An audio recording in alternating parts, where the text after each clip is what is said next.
and work hard at it.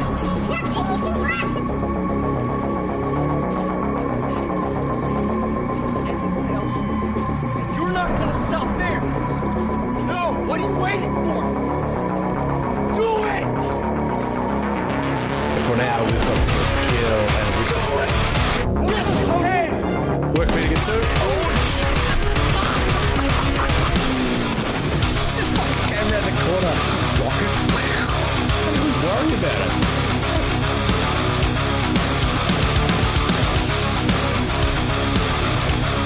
Oh, yes. Oh, yes. Just do it!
Just do it! Make your dreams come true!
Audio was good, excellent. Sparkling cold brew black coffee from Dare.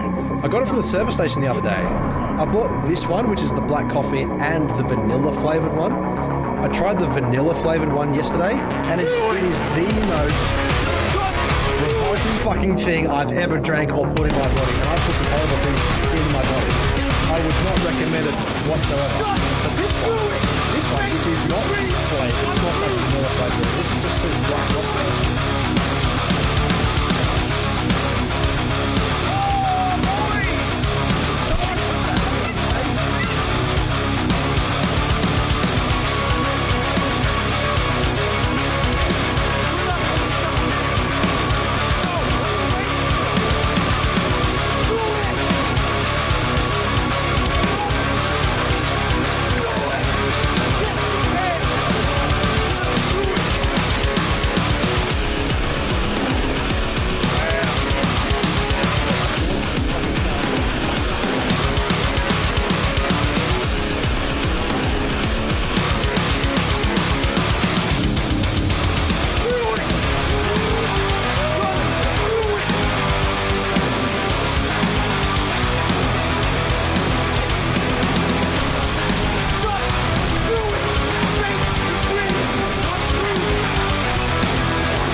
civilization rather than like Just post-apocalyptic do it! sort of look. So Don't let your dreams be Who's this white? at least that's you set tomorrow. Who's this wanker? Just do it! Make your dreams come true! in the face, loser. Over there! Oh,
Yes, you can! you can't get in here! Oh no! Oh,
Yeah! that was sick too. And I've got a hybrid weapon. And I'm being revived by Wolfie. What a fucking You're not game! gonna stop there!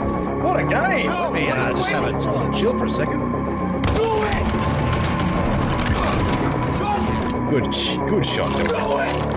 Yes, you can! Enemy has the ball. Just do it! Where is it? Oh, yeah.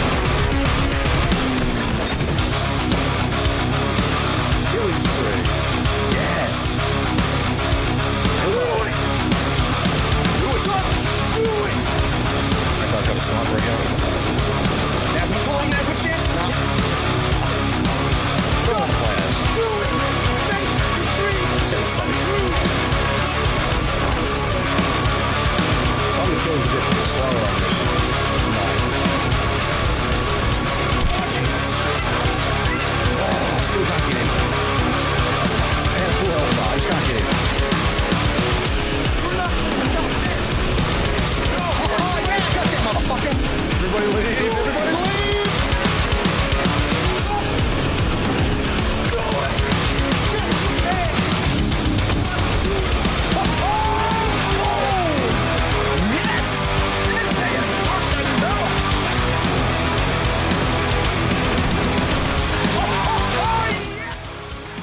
Check 1 2 1 2. Check how am I sounding, how we looking, how are you, my friend? How goes things? Now I didn't even know. Yeah, I didn't even know that there was actually combos, emote combos in any of this. Wait, can I hear myself? 1 2 check. Oh yuck. Hold on, let me fix that for a second. 1 second, 1 second, 1 second. Ooh, I need to not do that. Okay, and in this setting also, Discord. Wait, no, it should work the same. Should work the same on anything. Crowbar, how are ya? How are you, my friend? I've got something to show you. Brand new, well not brand new, but my latest haul, I should say, of classic games.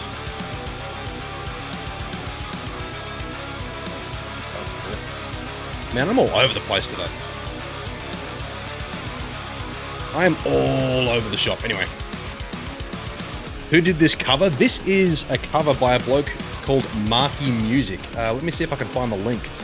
Marky Music has done like a lot of like Quake Champions theme songs and things, but his music's never featured in a Quake game.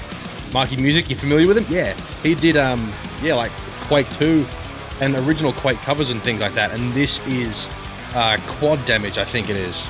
I think it's called Quad Damage anyway. But yeah, so my latest haul. Now I essentially got like double of something. So it was on Facebook Marketplace the other day. This person was like basically not giving these away, but had them up for really cheap, and they had a bunch of different ones. But they had games that I didn't really want, and I'm not the kind of person to just buy anything. I rather buy the things that I want. So let's just wait for that music to sort of wrap up. There we go. I got myself another big box Quake 4. Except this one, I didn't even realize when I was buying it, it's the Quake 4 Special DVD Edition. Now, I don't know what's on the DVD, and it's pretty much the same thing, but it's a nice new box. So now I own 2 copies of PC Quake 4, plus Xbox 360, plus the digital version. So, can you tell I like Quake 4? And Quake 4 is a game that I've never even finished. I really should actually, like, commit to finishing it. I did stream it. Oh, many moons ago.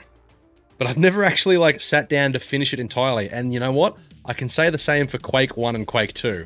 As much as I, like, am a huge fan of those games, and I'm collecting all the, like, the physical games, and I consider them, like, it's my second favorite franchise, second to Doom, basically, at this point, I've never actually finished them entirely. Every time I sit down to, like, play them all through, like, if I want to do it on stream from, like, start to finish, like, I play them for weeks, and then, like, I'll miss a day, and then I'm straight out of the loop, and I'll play something else. I know I've got to do it, I just haven't done it. The next one on the list is a game I also have not finished. And it's not usually my cup of... I mean, it is my cup of tea, but it's not my favorite in the series. Because I started with apparently what is the worst one. But I've got the big box for Fear. Now, this one's a little bit beaten up. But, you know, it's got the open-out box and everything. Like, man, they just need to make games like this. I know I say it a lot. Now, what I like about this one... It came in a big box? Well, yeah, apparently it did. What I like about this over this is that when you look at like the Quake 4, do I sound alright? Do I sound okay? Because I've updated a few of my sound settings. Please let me know if it sounds like dog shit. But this just, like, Quake just comes in like the big packet, you know? Like, no additional stuff. It's just the big plastic packet, and then it goes inside the fancy box. Which is fine. It's the same for, like, other games. Sounds fine? Good. But Fear... when you crack it open, it's actually what I prefer when it comes to big box games, is that it's got like a little cardboard tray, and the disc is just like floating around in there. You've got like all the little bits and bobs. Like, remember I was showing you my Daikatana box set, and those other ones I've got down there where they're just full of stuff. It's just full of, you know, stickers and like advertisements, and it's just all this shit that you don't actually need. But I'm a fan. I prefer it to be like that. And another game... The tray, that's right. And another game I got, which isn't essentially it's not a big box, but it is one to add on the shelf as a collectible, as a PC game. I do own this physically on Xbox 360, and I do own it digitally on the PC, but I wanted to have this as my physical collection, and that's the one and only... Can you even see that? There we go, Dead Space. Brilliant game, fantastic title. I haven't even cracked this one open yet. Oh, there we go. So it does have... the manual. Oh, go beyond the game. It's even advertising the movie. Have you seen Dead Space Downfall? That's a great film. That's actually those movies, Deadfall and Aftermath, I think they're called, are really, really good films. But yeah, so that's my latest haul. Quake 4 again, Fear 2, and Dead Space. Fantastic games.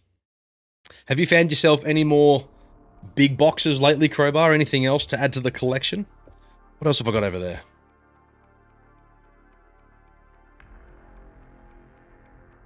Yeah, that's it for now. I do have Quake 2 on the PS1 on the way. Shogo. Mobile Armor Division. I have no idea what that is.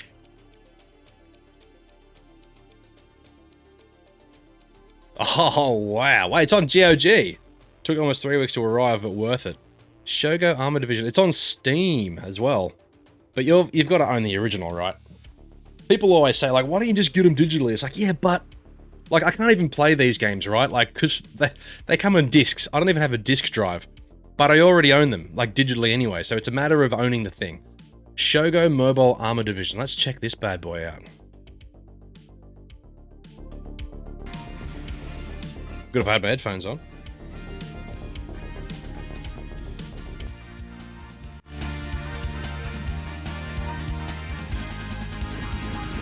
Oh man, the scan lines. The scan lines. Well, now I understand why everyone was requesting. Oh, it's like a playthrough. Oh, it's a review. Okay. Let's get out of the review. I just want to watch some gameplay. Oh, that's Civ 11. Civ 11's done a video on it. If you're not familiar with Civ 11's YouTube channel, this dude has some crazy videos. Please let me know that. Please tell me that you are familiar with Civ 11. If you like first-person shooters and you like good YouTube content, Civ 11 is a channel to follow. Yep. All right. Cool. I don't think I've watched this video. Maybe it was because it's something that I'm not familiar with. Laser cannon, which is exactly the same as Blood 2's Death Ray. I already know to stay far, far away from explosions in this game. I have not heard about that, but because it's a FPS, let's check that bad boy out on GOG, I reckon. Well, on Steam as well. Let's have a quick look-see. $14.50. How much did you pay for a physical version to add to the collection? Shogo.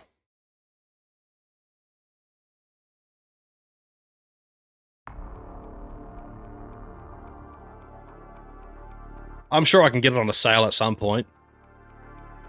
Add that to the wish list. Was that G-Man? No, that was Civ 11. It was just checking out this game, Shogo Mobile Armor Division. Dennis, welcome in, my dude. How are you, friend? It was difficult to find? Yeah, okay. Well, I hope you didn't look, like, just Google it first, because it's easy to find if you wanted to play it out of the gate. But yeah, if you did want, like, a physical copy, you know, I'd imagine it's not easy to find. eBay.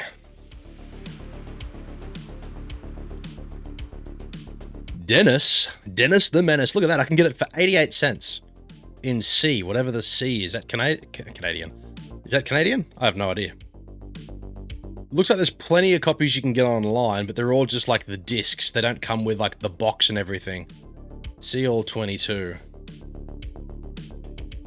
Oh, here we go. Shogo. Yeah, they're all... oh, here we go. There's like a proper, like, disc version. That box art reminds me of Metal Slug. Does anybody remember Metal Slug? Oh, here we go.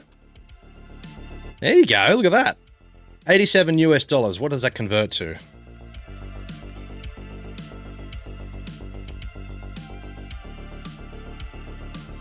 So if I was to buy it and get that sent to me... that would be 122 Australian dollars and 12 cents plus shipping. May not ship to Australia, so I probably can't even get it, but it's from the United States, so you probably could get it shipped here from this person. But there you go, there's a big box version. Did you end up getting a big box version, Crowbar, or like the regular one? Because if you want the big box version, there it is. Metal Slug will have a new strategy style game. You got the big box? Okay, so you got that one? Yeah, nice. Bigger is better. Metal Slug. Are you telling me there's a new Metal Slug game on the way, Dennis? Is that what you're saying? Wow, it'd be good if I could type right. I used to love Metal Slug. It was like one of those games that like I really wanted to play a lot, but I couldn't because it was only ever available on arcades in my area. Aha! Theme. Wow. Okay. Wait. It looks like Habbo Hotel. Does anybody remember Habbo Hotel? That's what it looks like. What the fuck? Metal Slug is back with a brand new entry in the Metal Slug universe. Discover a new side of the emblematic run-and-gun jump-in dynamic tactical RPG with rogue-like elements. Look at the trailer. Habbo Crowbar, you're a fan? Fuck yeah, now we're bringing it back. Habbo Hotel. Hands up for those who remember Habbo Hotel. Yep, I was into that shit big time. Let's check out this trailer for Metal Slug.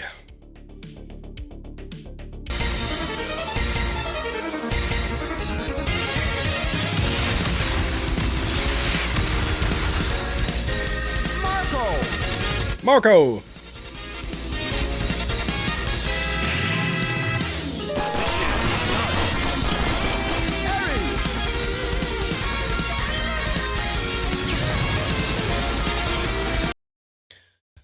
Why do Japanese game studios have to go so fucking hard with their soundtracks? That's the fucking jam. That music is so good. Like, holy shit. They don't need to go that fucking hard, man. But they're just like, you know what? We're a Japanese game company. Let's just do the most mental fucking arrangement of music we can ever possibly do.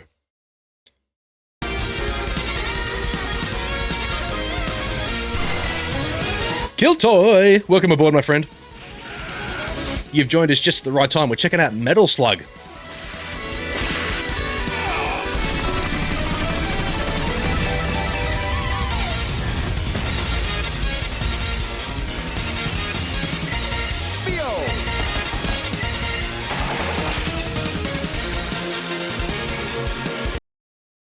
You just don't get the same, like, energy and technical aspects from, like, Western-produced video games, do you? Like, name me one video game that was produced in, like, a Western country, like America or somewhere, that has a soundtrack as killer as something like that. Or, pardon me, as similar to, like, classic Nintendo games. I can't think of one. I'm sure you guys can let me know. But my god, that is fucking amazing. This soundtrack is so good. Let's have a quick shout out to Killtoy.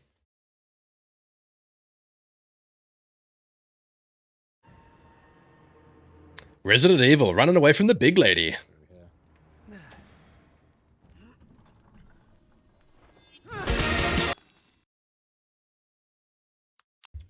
That was a bit of a short clip. I'm going to have to see that. Cyber Shadow is a side-scrolling platform game created by Finnish indie developer Mechanical Head Studios, featuring 8-bit aesthetic. All right, let's release date. Nintendo Switch. It's had a re-release. Okay. Or is it... Hold on. When did it come out? Oh, so it's not a re-release. It's like a new game. Okay. Let's check this bad boy out.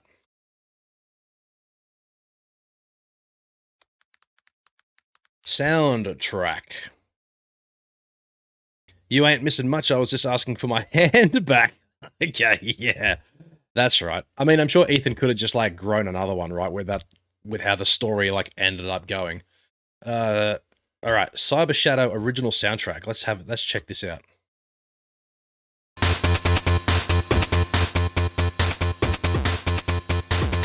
So it's all like 8-bit.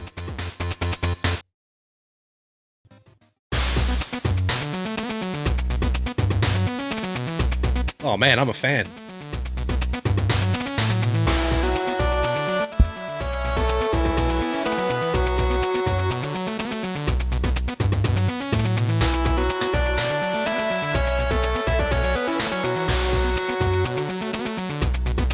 It goes so hard. Yes, it does. Yeah, that's sick. I'm a fan. I'm a fan of that. That's sick. Danger Man, welcome aboard, my friend. Let's have a shout out for Dan German.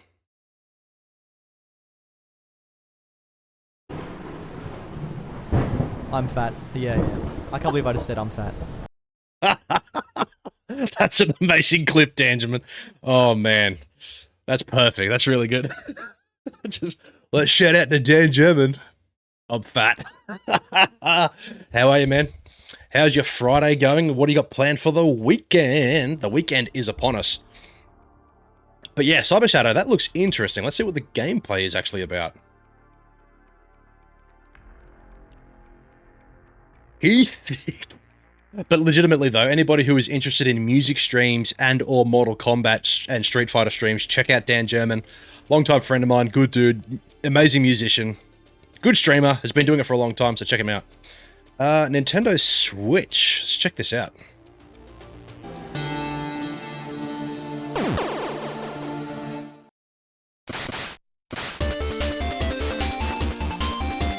Ooh.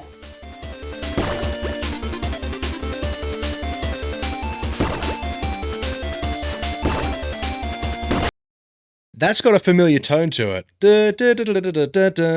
What is that from? It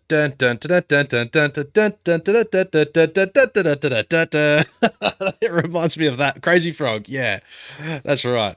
Axel F. That's right. I swear that was like covering like a tune of something much older. It's got that similar feeling anyway. DylboFPS, welcome in, my dude. How are ya? PJ Ball is in the house. Everybody's coming in tonight. How are you lads doing? DylboFPS looks like OG Ninja Gaiden. That is a game called Cyber Shadow. We were just talking about how fucking hard that Japanese developers go with their music in games.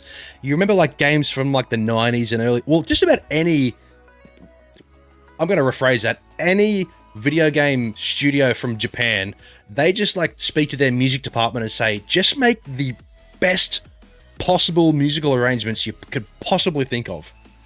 Oh, in with the biddies. I need to change that alert. Thank you for the cheers, my dudes. 10 biddies coming my way. I appreciate that. Let's have a quick shout out for a few people. Now, I don't have DylboFPS added to my automatic shout out list on my Stream Deck. That doesn't mean we don't warrant a shout out. What are we playing there? Is that Shia? Hey, he's playing Shia. That was the plan for tonight. That's a good game.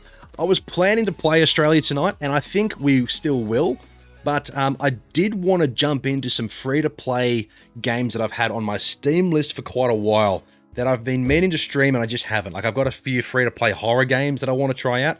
A lot of them are probably fairly short, so we might get into that a little bit later. But one thing I really need to be careful of is when I'm YouTubing video game soundtracks is that I'm not going to get DMCA'd for anything. Hellslinger would be like, call the best metal vocalist, and Hellsinger. Hellsinger. Is that a game? Because I don't want to get stung with any fucking Metal Hellslinger. Official gameplay, Game Awards. Oh, this is the same company that did BPM, right? Bullets per minute. It's not Crazy Frog, it's Beverly Hills Cop. Yeah, right, DylboFPS. I thought there was... I knew that Crazy Frog copied it from somewhere else. I fucking knew it. You're right, you're exactly right. It is Beverly Hills Cop. And then Crazy Frog took that same tune and made $1 billion out of it and then disappeared because it was so fucking... For its time, it was unbelievable. As soon as it was popular, it was unpopular, like the next day. And PJ Ball... Did I see your Instagram post about Straya?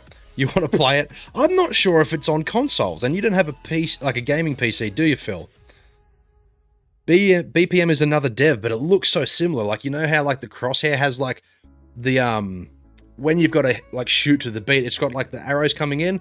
It looks exactly like BPM. Not that I've played BPM, I've just seen a lot of people play it, and everybody recommends it to me as if like it'd be up my alley, and you'd think so. But I don't know. I'm not really sure if I want to spend the money on it. Shovel Knight soundtrack. Let's check. Well, hold on. We'll check out Hellsinger first, and then we'll check out Shovel Knight. Conan Exiles. Conan Exiles is a game I am yet to play.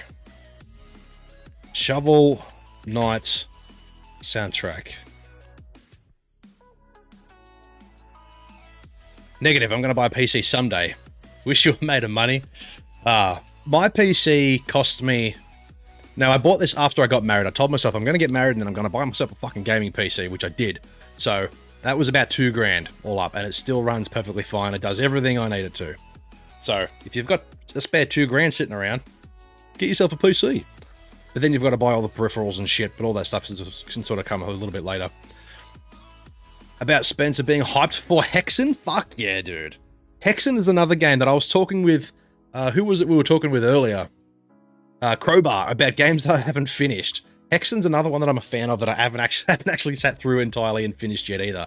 But the fact that he's even mentioned it is so fucking cool. It just gives everybody so much hope for the future of those franchises because they were locked away, you know, behind the walls of fucking Activision being like, you know what, we're not going to make any money off making these games.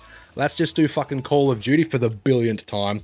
And I think as a gaming society, I think we've all gotten past the idea that we have to play Call of Duties. I think everybody's really starting to get sick of it. So I think it's not just, you know, FPS fans of old who are excited about this. I think it's just gamers in general, right? They're excited about the idea that these game developers will now be able to dig through the vault of IPs and start creating games of franchises that we've all known and loved for so long. So I'm really excited about it. About to start streaming Shovel Knight. I have yet to play it. I'm not usually into those sort of side scrollers, but it does look cool. I think my wife wants to get it. And yeah, Raven, the underdog. Raven has made so many good games over the years, and the fact that they've just been like, basically like, I'm not sure whether they've been forced to make Call of Duties and things like that, but like, I mean, they've made a lot of money, so maybe all the devs at Raven Software are like, you know what, we want to make Call of Duties because this is going to make us the most money. But if there's any old school Raven Software developers there being like, you know what, we want to go back and make a sequel to fucking Hexen, you know, like, or what was, let's have a look, Raven Software. I know they did they didn't do Return to Castle Wolfenstein, did they? I know they did Quake 4. Heretic, that was it. No, Hexen and Heretic. Singularity, and then, yeah, Wolfenstein 2009. Soldier of Fortune 1 and 2. You know, like, they were involved in a lot of these, like, amazing games. What have I missed? Yeah, Ballistophobic. I was talking to that about my wife the other day. I said, you know how, like, you know, Crash Bandicoot and Spyro were, like, originally PlayStation titles? Well, now they belong to Microsoft. It's kind of crazy how this has all gone. Facebook gaming streamers, they ran down their rig and they are racking the 5K. But, yeah, it's weird, PJ. I don't get it. I don't get it how, like, there's so many people around the world who, like, they don't work, they don't earn anything, and they're kids, right? They're, like, still in high school, and they somehow have, like, these super expensive gaming rigs with all these peripheries and LED lights around them. It's just like, I've been working full-time for the last 20 fucking years. I can't afford any of that shit. So I'm guessing they just got good parents, but they still bitch about them. You know, it's weird. And Toys for Bob. I've never heard of that company until this whole thing. So let's have a quick look. Toys for Bob. What were they involved with? What did they make? So they were part of, like, Spyro and Crash Bandicoot and that mob, were they? As the creators of the award-winning Star Control and Skylanders series. Okay, I've never played it. That's probably why I've never heard of it. But they've made those games. Crash Bandicoot 4... And they've also worked, as of 2021, Toys for Bob is headed by Paul Yan while working on the Call of Duty series. Oh, here we go. So there's the list of games developed. They've Call of Duty Warzone, Crash Bandicoot, Skylanders, Madagascar 2, Tony Hawk's Downhill Jam.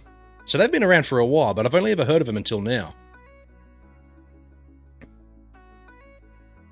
Where's Heretic 2 and Wolf 2009, Phil? Well, Dennis, it's funny you say that because I was on Twitter yesterday and somebody posted about Wolfenstein 2009 getting a re-release for modern consoles and, like, re-release for PC.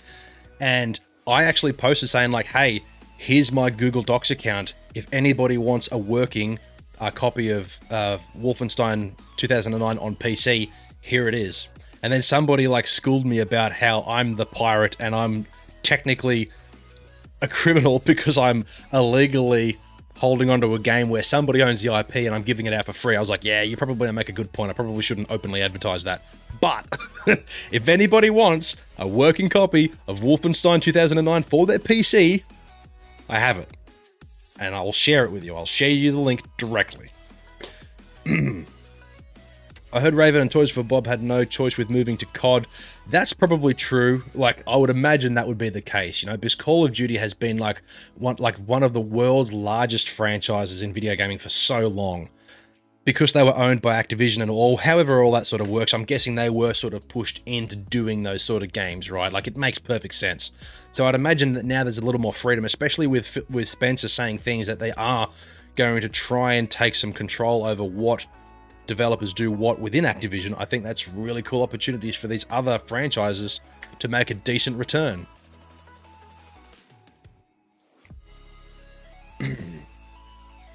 PlayStation games now in Xbox. What a time to be alive. Yeah.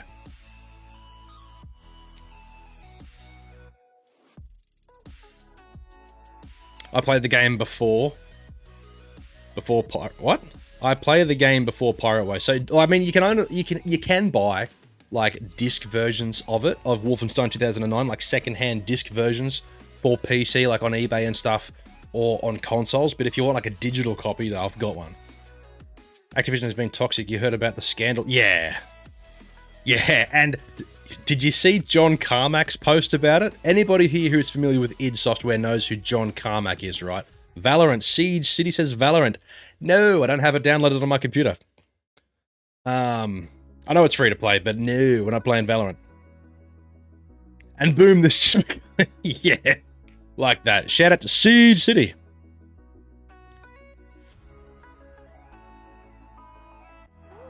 There you go, Bando. Just for you, pal. Good. That it was almost me and you. That blue guy dropped right on. Got the dub. But yeah, this whole like Bobby Kotick fucking scandal with Activision, and then John Carmack comes out and says recently that, you know, Bobby Kotick was a really supportive CEO. I'm proud of his work, and then everybody on Twitter's like, are you not familiar with how much of a cuntbag this person is? So yeah, it's it turned a little ugly, but you know, typical John Carmack being like a person of pure, what would you even call it? He doesn't have any personal skills whatsoever. He's just all work. There's words for it. He was kind of like, okay, I didn't realize how unlike this person was, but I still stand by my statement of respecting the dude. PJ Ball, it's funny. COD announced about delaying their Season 2 update for Vanguard until next month, blah, blah, blah, blah. They've also said that they are also considering, or at least there's rumors, that they are dropping the yearly release schedule, even though most recently they've said that they might bring forth the next Call of Duty game because Call of Duty Vanguard failed to meet the sales expectations. It's like, rushing the next one is not going to improve your fucking chances, bro. Push that shit back or fucking get rid of it altogether. Don't even make another Call of Duty game. Leave it for 5 years. Minimum. Imagine if they just said no Call of Duty, then all of a sudden, 10 years later, Call of Duty. Just self-titled. Not anything, not Call of Duty 10 or Call of Duty fucking Space War or whatever. It's just Call of Duty. And it comes out and it's like a mega hit again. Like, imagine that. Leave it, like, do the endgame thing. Like, just fucking leave it and then just come back 10 years later, bigger and better than ever. See ya to all of Activision. We'll see. Epstein Circle. Yeah, that's right, Phil. Apparently so. And Siege, you are right. Like, Valorant is fun, and I loved like playing Valorant back when we were doing it all the time. But the problem I have with Valorant is that I've got to watch the young bloke, right? And that's a game that you can't just like quit out of randomly. So it's just not a game that I can really play anymore. And those matches go for like half an hour to 45 minutes. And if we're fucking like in the middle of a game and he starts waking up, I can't just be like, ugh, you know. They have shorter game modes now. Yeah, right, okay. Didn't know that. Met him only once. Found it interesting that Activision wanted to own the id. Well, remember the last time that id Software was involved with Activision, we got a masterpiece, right, Dennis? You remember my tweet? My latest haul turned up. Fuck yeah, Crowbar, what have we got? What's in the box, mate? What's in the box with the dots? Modern Warfare 2 to 2022 release. Wait, Modern Warfare 2. Isn't there, or is this a remake? No, hold on. The last Modern Warfare was like a totally new game, right? But they just called it Modern Warfare. So is this a sequel to the remake of Modern Warfare? We've gone... What is going on with video game and film titles, right? we've gone to the point where we've had so many sequels and spin-offs where movies and games are now just being not even remade. There's like soft reboots and sequels that just have the same names. Like Halloween. And what was the other one I was just thinking of? RoboCop. And there's a bunch of others I'm trying to think of that have all of a sudden escaped my mind. But, you know, video games have gotten to the point where there was Modern Warfare 1, 2, 3, and then other games, and then all of a sudden, wait, back to Modern Warfare. And then, yeah, Predator, Friday, like there's been so many, like the next Mission Impossible is like Mission Impossible 7. The last one was called Fallout. The one before that was, I think, Ghost Protocol or whatever. I reckon the next one's just going to be called Mission Impossible. You know, like, it's gotten to this fucking point where it's not even gone full circle.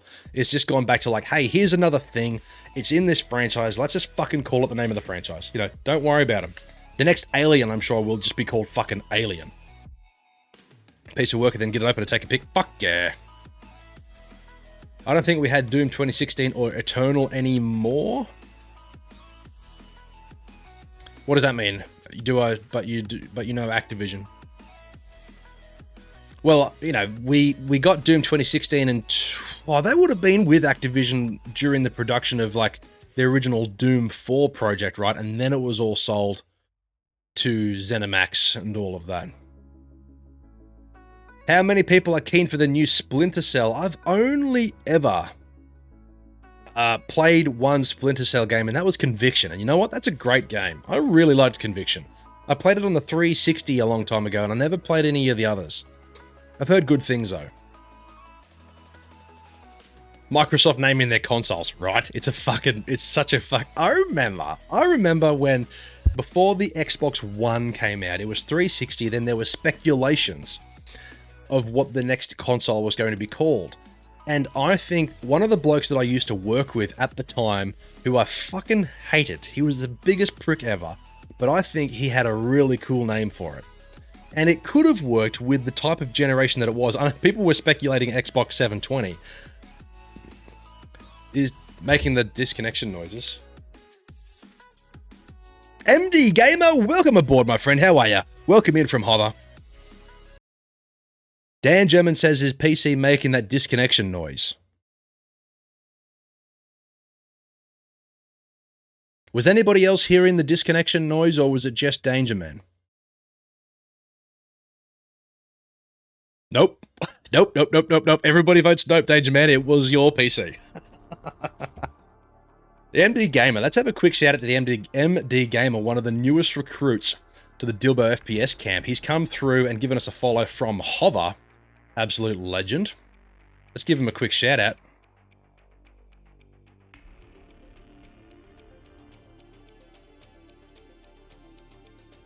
Come on, bro. Bit of Days Gone, killing some zombies. Well, I tried. We do have a couple of mods in chat. We've got Killtoy and PJ Ball, because they pretty much bought their way into it by gifting 1,000 subs between the two of them. But yeah, one of my mates, well, not one of my mates, one of the blokes I worked with at the time suspected that the new Xbox console was going to be called Xbox Infinite. And I think that would have been a great title. I know it kind of limits it, but now they've gone to what, Series X or whatever. I sent you the link on Facebook about the shitty new COD. But I think the name Xbox Infinite, like Halo Infinite now, obviously probably wasn't thought of back then, because that was way before like Halo 5 and whatever else. But I think Xbox Infinite would have been a cool name for it. But then we've got Xbox One, also known as the X-Bone. Alright, let's check out this article from PJ Bowl. Modern Warfare 2 release date leaks everything we know from Dexerto. Played Warzone the last couple of... Yeah, it's not good, hey. It's not good. Warzone is not good. It's not a fucking good game. And the piss poor, yeah. Like, the engine of, like, Warzone is fine, and I know that's the same engine they use for Modern Warfare, and I'm pretty sure that's a pretty solid game. Not that I've played it, and I probably never will. But yeah, Warzone, like, people are hooked on it the same way they are with Apex Legends and Fortnite. But those people who play Warzone need to know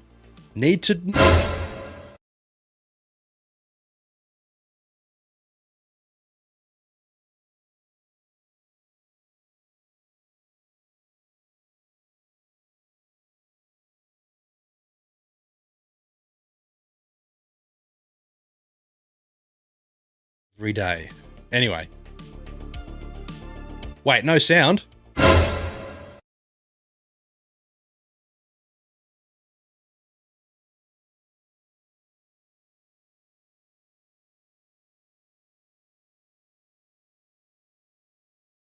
Check 1 2.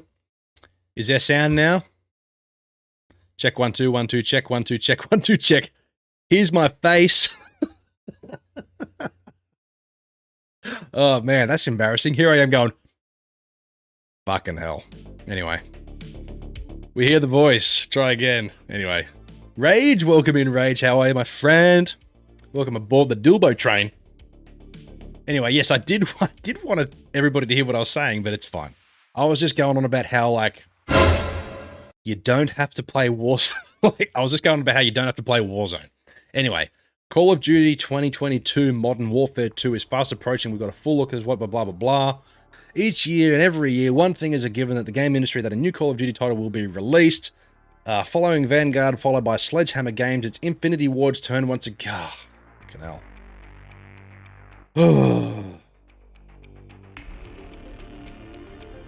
It's the same thing. You've got a clip. Fucking hell. Wasn't there already a Modern Warfare? There was a Modern Warfare, like, remake, reboot thing, Danger Man, but, this is a sequel to that, I'm guessing. My goodness. Let's check out this fucking clip.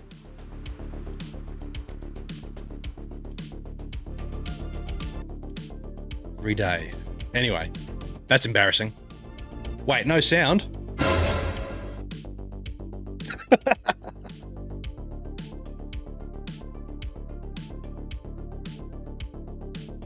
Hold on.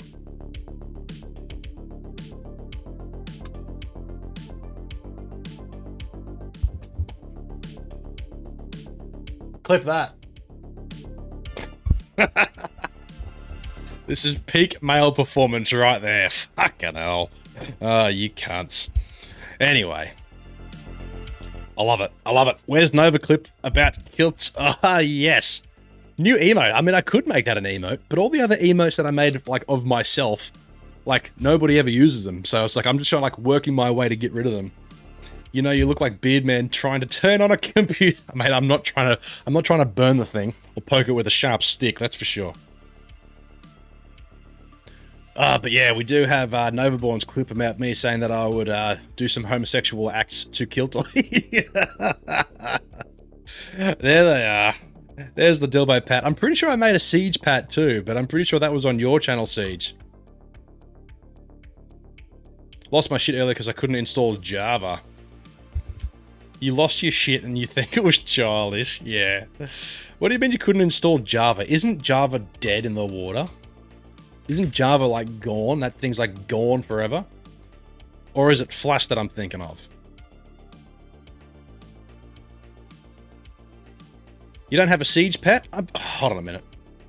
I'm pretty sure I have a Siege pet somewhere. Let's have a quick look. I'm pretty sure I made one. Let me have a squeeze in the old, I swear I made one. Where would it be? Maybe it's in Siege of Quebec. I did make one. I don't know where it is, though. Minecraft did make Java, so it's Flash. It's Flash that's dead. Okay, right. I was going to download... Dennis, you're familiar with this. There's, like, somebody made, like, a full, like, Doom conversion for, like, Minecraft, which is free to download and play, but the Minecraft version that I have is, like, the normal version or whatever. And in order for me to be able to play this Doom mod for Minecraft, I have to then buy the Java version of Minecraft, which is like $30. I was like, I don't want to spend $30 to play a Minecraft mod. That's not happening. Yeah, so I need the Java edition, which I do not have. Siege, I swear I made one, hey. I definitely did. I just don't know where it would be now. It's not in my emote slot. Maybe it used to, maybe I got rid of it. Oh well. Twitch emotes, let's have a... I'm just having a quick squiz of the old folders to see if I can find it. Nah, not there. Maybe I should make that a thing. Anybody who like gifts like a bunch of subs gets like a little Pat emote about them. Like I need to make like a little Kill Toy Pat emote, a little Phil emote, which I've already have a Phil emote, but like a Pat emote, like an animated one. That'd be cool. I mean, I've only got like a limited amount of spots anyway. Especially if you're eating chip sambos. What? I have an emote slot at the moment. Well, Siege, I thought, yeah, I don't know. I thought we had a Pat version for you, but I don't know where it is or where it's gone, so it's not happening tonight. I mean, we can always make them. They're super easy to make.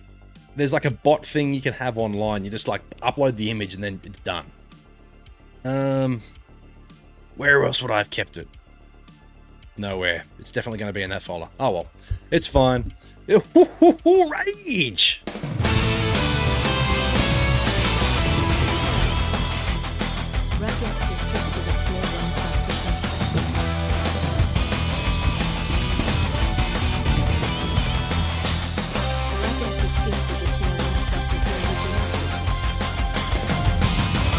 Rage coming in with the gifted subs to Dan, German, No Duckers, Siege Cities, Original Semtex, and Perspective. That went up way too high.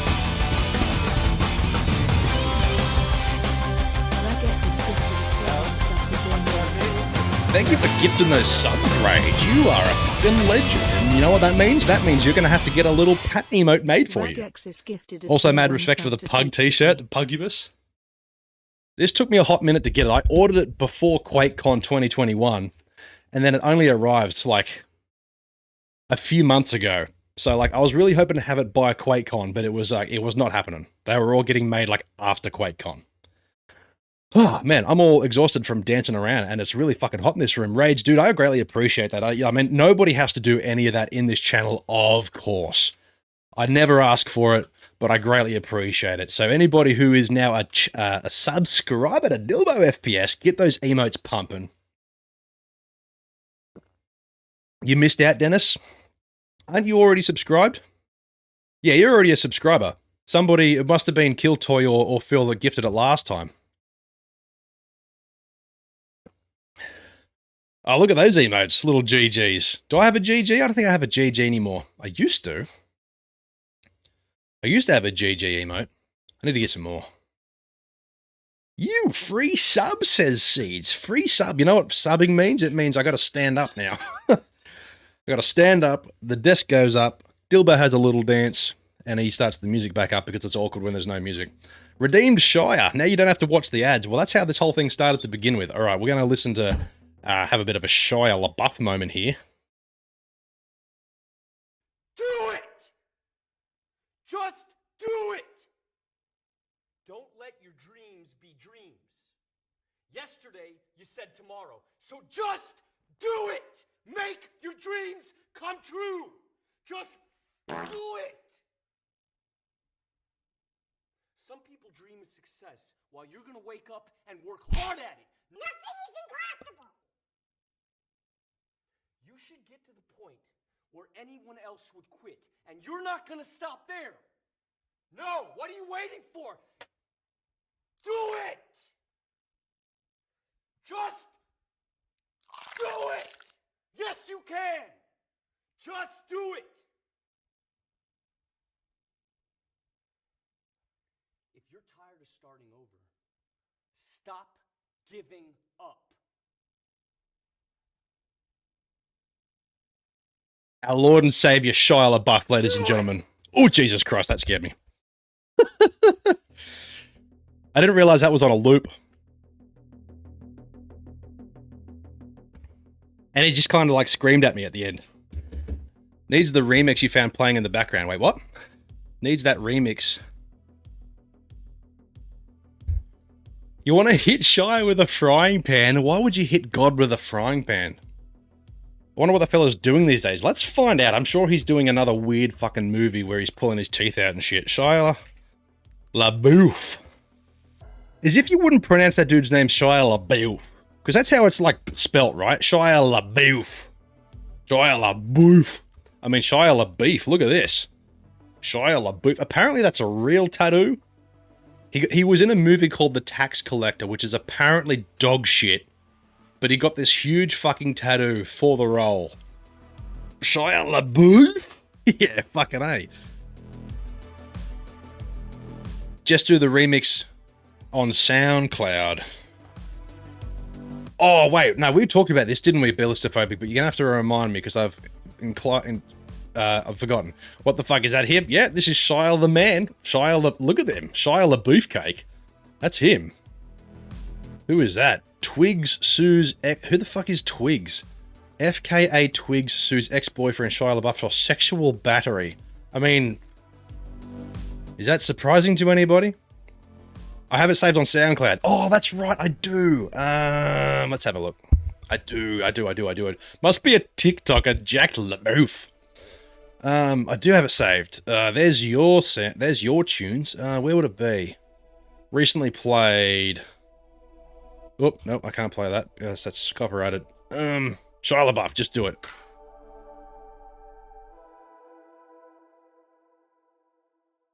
This is it, isn't it? Some people dream success. Don't let your dreams be dreams. You should get to the point where anyone else will quit, and you're not gonna stop there. So just do it. Make your dreams come true. Do it. Nothing is impossible. Do it. Make your dreams come true. Yes, you can. Yes, you can. Just do it. Don't let your dreams be dreams. Yes. Yesterday you said tomorrow. Yesterday This is it. The ultimate Shia LaBeouf remix. Yesterday you said no. If anybody wants that, there it is. It's fucking bananas. Yeah. What is your favorite Shia LaBeouf movie? Because you know what? As crazy as this fucking dude is, he's a talented actor. I will admit that. Like, say what you want about like his weird kind of jittery performance in what's the fucking Transformers? OG Transformers? Yeah, like the first movie. Guilty, he sucks. Have you seen the movie Fury though? Have you seen him in Fury? Fuck, what a movie. He was totally fucking crazy during that filming. Like, he pulled out his own teeth and shit, but man, his fucking performance in it is so good. Shia LaBeouf. LaBeouf. Yeah, his fucking performance in this movie is so good, man. Okay, I'll give you that one. Yeah, so you have seen Fury? Yeah, Fury's a fucking amazing film. It is so good, but he is a fucking weirdo. Like, I'm not sure what I would do if I met him in the street. I'm not sure if I'd want to say hi or just kind of like, oh, look, there's Shia LaBeouf, and then look away and keep walking. Although, if you walked up to him and said, make your dreams come true, like, he'd probably appreciate that. Has anybody seen, what is it called?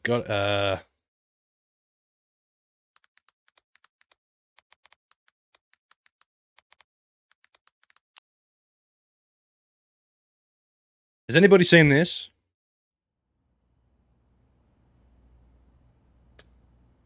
Shia LaBeouf Live. You're walking in the woods. There's no one around and your phone is dead. Out of the corner of your eye, you spot him. Shia LaBeouf. He's following you, about 30 feet back. He gets down on all fours and breaks into a sprint. He's gaining on you. Shia LaBeouf. You're looking for your car, but you're all turned around.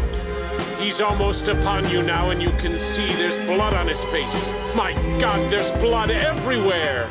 Running for your life from Shia LaBeouf. He's brandishing a knife. It's Shia LaBeouf. Yeah. In the shadows, Hollywood superstar Shia LaBeouf. Living in the woods, Shia LaBeouf. Killing for sport, Shia LaBeouf. Killing for sport. Bodies, actual cannibal Shia LaBeouf. Now it's dark, and you seem to have lost him. But you're hopelessly lost yourself, stranded with a murder. If you notice that there's a sticker on the drum kit, as if like the brand name of the drum kit is LaBeouf, it's just a little thing I'd noticed. Murderer, you creep silently through the underbrush. Aha! In the distance, a small cottage with a light on. Hope. You move stealthily toward it, but your leg! Ah! It's caught in a bear trap! Gnawing off your leg. Quiet, quiet. Living to the cottage. Quiet, quiet. now you're on the doorstep, sitting inside. Shia LaBeouf, sharpening an axe. Shia LaBeouf, but he doesn't hear you enter. Shia LaBeouf, Neither have I. I've just reminded myself of it. strangling superstar Shia LaBeouf, fighting for your life with Shia LaBeouf, wrestling a knife from Shia LaBeouf, stab it in his kidney, safe at last from Shia LaBeouf. You limp into the dark woods, blood oozing from your stump leg. You've beaten Shia LaBeouf. You've beaten Shia LaBeouf. Isn't dead, shy surprise, there's a gun to your head, and death in his eyes, but you can do jujitsu. Body slam superstar Shia LaBeouf, legendary fight with Shia LaBeouf, normal Tuesday night for Shia LaBeouf. Normal Tuesday night for Shia LaBeouf. Man, this is fucking killer. Swing an axe at Shia LaBeouf, but blood is draining fast from your stump leg. He's dodging every swipe, he parries to the left, you cut him to the right, you catch him in the neck, you're chopping off his head now. You have just decapitated Shia LaBeouf. His head topples to the floor, expressionless. Yeah, it would have cost a mint. Knees and catch your breath. Wait, what? Siege, I have seen this, but Rage... Ad? Rage, you just gifted subs. How are you getting ads? Is anybody else getting ads who is a subscriber? Hold on, we're gonna pause this for a second until we know that everybody is safe from ads. Because he is not a sub. Oh, you just gifted subs, but you're not actually a sub. Oh, okay. Right. Okay, well, we're gonna wait until ads are over. Please let me know, anybody who sees ads, when they're over. It's so mean how... Yeah, it can't, like, gift a sub to, like, the person who's doing it. Like, yeah, it's weird, hey. I didn't know that. I thought you could only... I mean, it makes sense that you can gift subs to other people without subbing yourself. It is a bit of a facepalm moment, but yes.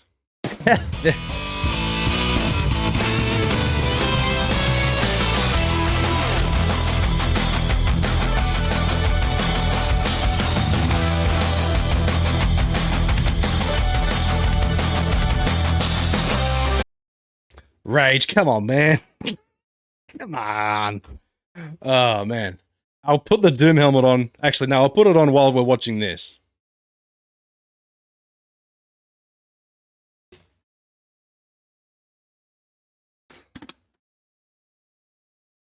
Alrighty. There you go. Now the subs are gone and the ads are gone, so we can get back on to listening to... You're finally safe from Shia LaBeouf.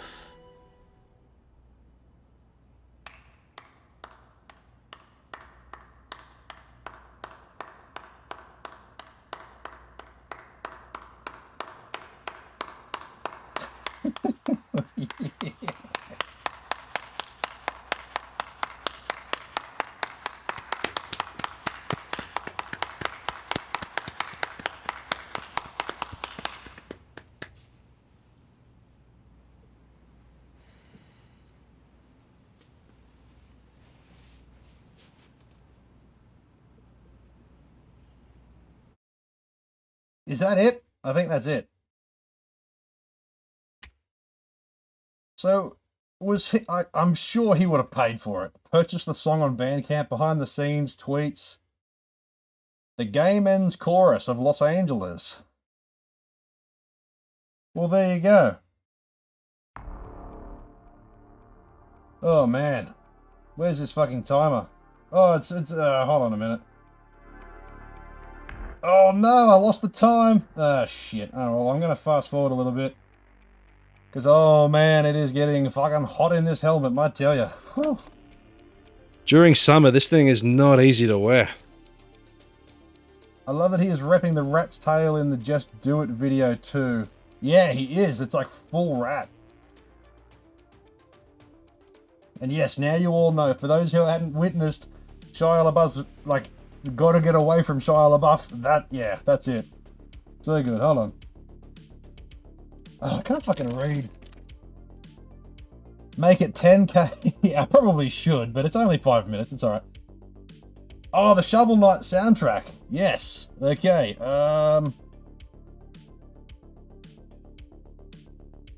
I won't be able to hear it.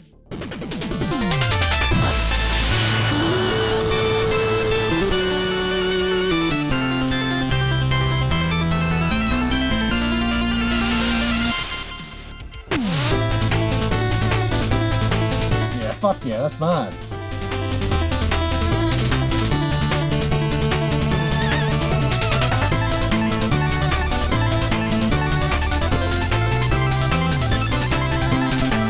That's sick.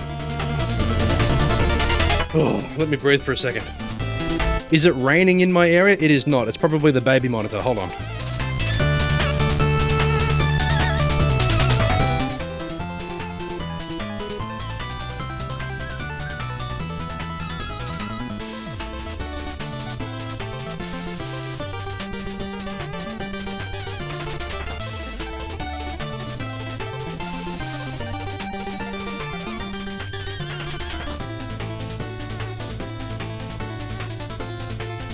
Is this premium fucking content? That's what you all came here for, dude, wearing a Doom Guy helmet, listening to Shovel Knight, dancing?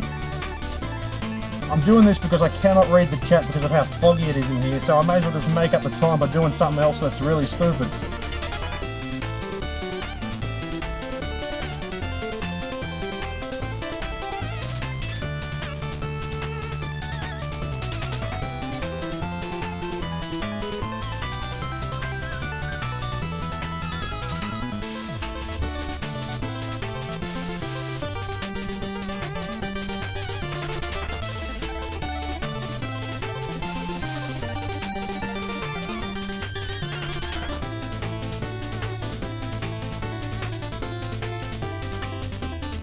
Oh, come on, this is the longest 30 seconds of my fucking life.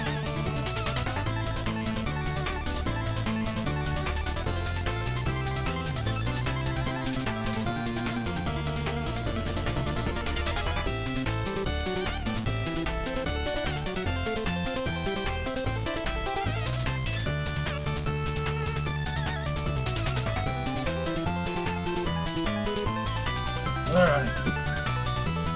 Woo! My goodness, helmet is off. I am one sweaty boy. My goodness. What have I missed? I've missed so much. Hold on. Is it raining? Rage, you were probably listening to this. We have like a rain sound machine in his room because he sleeps really well when that thing's going, so I have that on in the background, so that's probably what you're hearing. So if I turn that off, there should be no more rain sound. Semtex, you're in, mate. You've joined us at just the right time. Dilbo's bugging. He's been doing some star jumps. He's been doing some skipping rope. He's been wearing his Doom helmet, and he's exhausted. It rained in your area. Whereabouts are you, Rage? Are you in Newcastle? Or are you elsewhere on planet Earth? Top shelf content. Yeah, well, you can say it's a little sweaty in here now. I need to turn the fan on, but if I do that, then you're really going to hear it. This could be a side character for Men in Black. I know, well, oh, you're in Blacktown. Yeah, so you're not too far. You're 2 hours. Yeah, cool. It rained earlier, but there's no rain at the moment. Is the AC on? No. Is it that bad? Like, can you still hear it? Because we don't have the aircon on, and I don't have the fan on, and I've just turned that off. Is it still buzzing?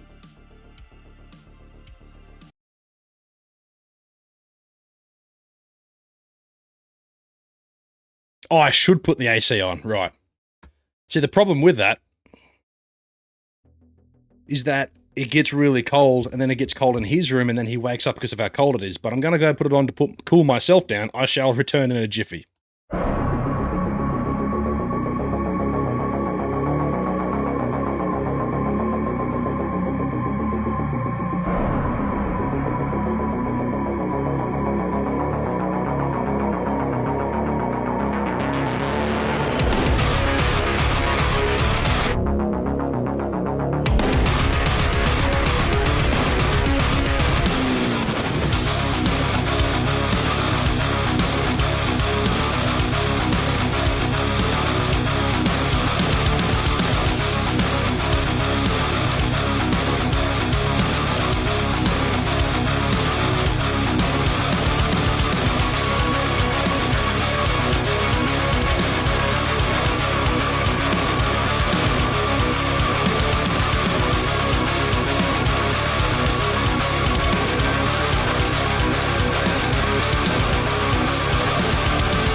I am back, and the air conditioner is on. I need to turn that timer off, don't I?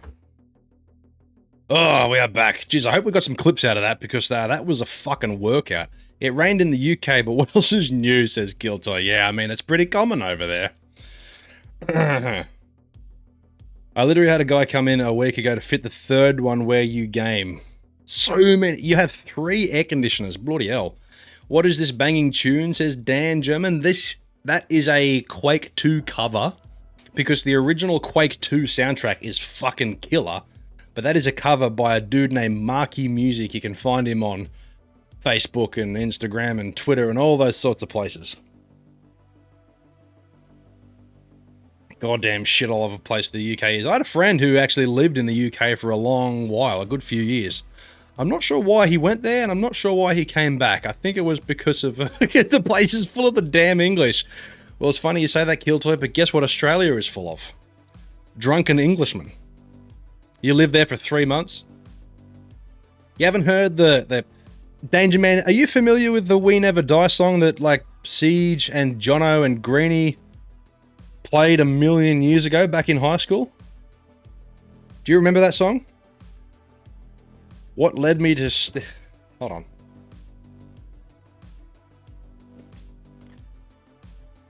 We only mutilate. That's it. We've got another thing from Phil here about Shia LaBeouf. There's like no audio though. Oh, it's very quiet.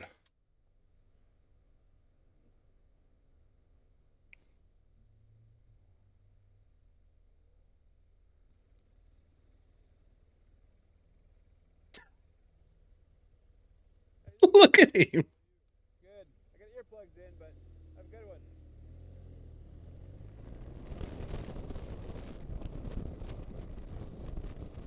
Imagine just casually going for a drive or a ride, and then this fucking happens.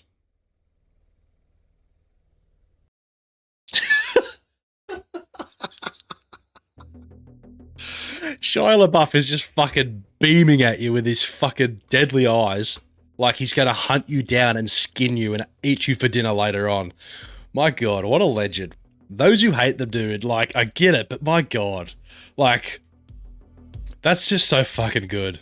I love the guy. I love Shia LaBeouf. He's just the funniest fucking human because of how fucking weird he is. It's so good. It's so good. He really is gonna eat them. Look at those eyes. Of course he's gonna eat him. That's definitely what he's gonna do. And he looks so tired. Like, dude looks like he shouldn't be driving. Like, I don't know. And he gives the nod like, yeah. Watch your back. Yeah, there it is. There's the nod. That's so wild. 11,424,000 views. My goodness. Oh yeah, Dan German. If you want to listen to my We Never Die cover, it is on my SoundCloud. Everything performed by yours truly. Guitars, vocals, wrote the drums, the bass, and all. Where is it? Where the fuck? What have I done with it? There it is. Copy link. Dan German. There you go. If you want to have a listen to that, have a crack. It's on YouTube as well, I think. I think I put it on YouTube.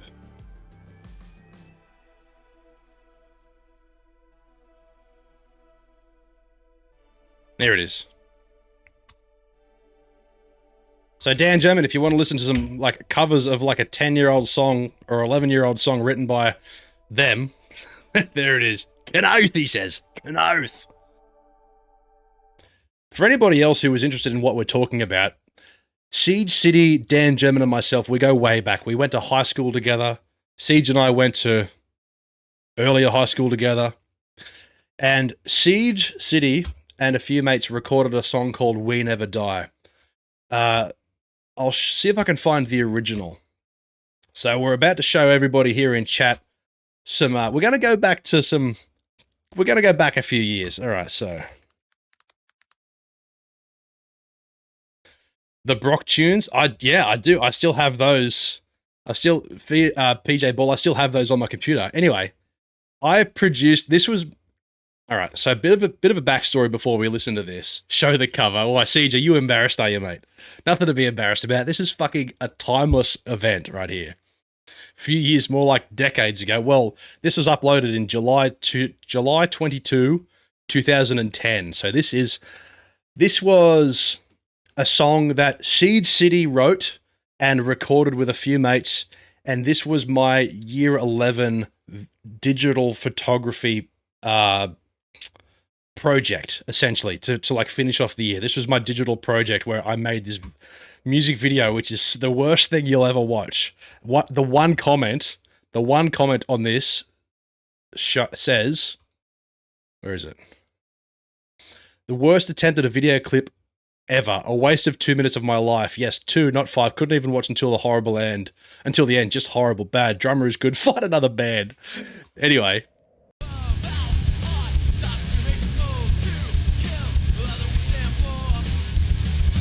There's Jono.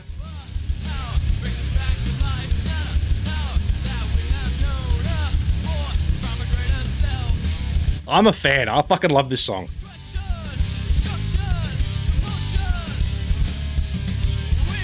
We went to Morpeth graveyard. We went to a graveyard and just like filmed this fucking dodgy ass music video there.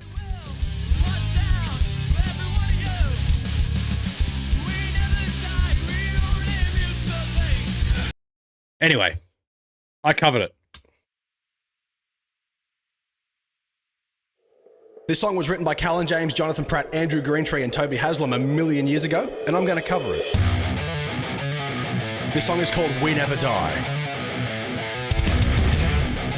It's about zombies and what it really means to be a zombie, you know? The thought and mindset behind being a zombie. You just got to listen to the lyrics to understand what it really feels like to be a zombie. Misguided beings struck from above our heart. So the thing about this is like I'm recording the vocals live here, right? So like the final version is like edited and whatever else, but this is pretty much just me ripping it fucking raw. Stop to make us cold to kill all that we stand for. Look how thin you were. Brings us back to life, not a power that we have known, not force from a greater self. Let's go back to the original. But we won't stop feeding.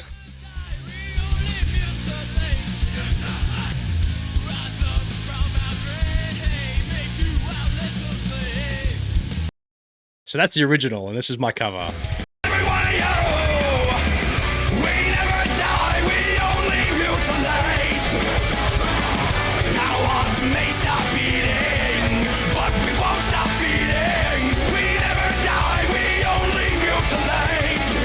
Yeah.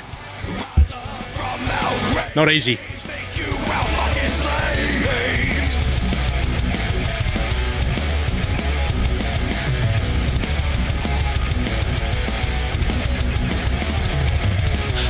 Is my head going to pop? It certainly fucking felt like it that day, for sure. For sure. Yeah, anyway, if you want to listen to those you absolutely can. There Will Be Blood by A Breach of Silence. Let's have a quick look-see, and we won't listen to it, though, if I'm going to get DMCA'd. There Will Be Blood. I went red like a tomato. I fucking hope I did. That shit's not easy to do.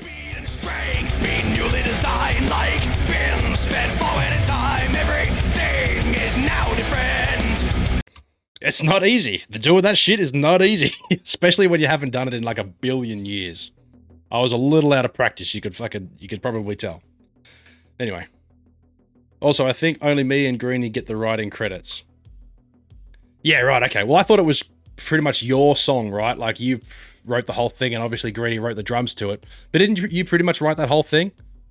I thought it was just, like, your song. Anyway, the reason I said, like, Callan James, Jono Pratt, Toby Haslam is because yous were the ones who recorded it at the TAFE that day. There was another, it wasn't just the Shovel Knight, there was a different soundtrack that we were going to, Hellsinger, that's right. Hellsinger that we were going to listen to. Because we were talking about how fucking good, like, Japanese video game companies produce, like, games, like, music for their games. And how, I asked the question, what games developed by the Western world have, like, soundtracks equal to, you know, Japanese developers, and Metal Hellsinger. I'm not sure who dropped that earlier. Let's check it out. This is just heavy, all heavy. Metal Hellsinger. Let's check it out.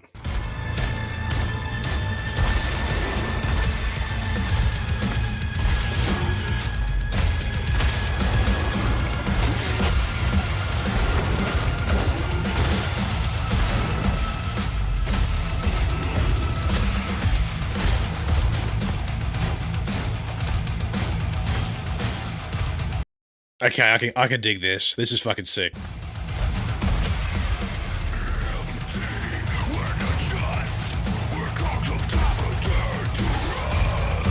Okay, there's vocals. I didn't expect that.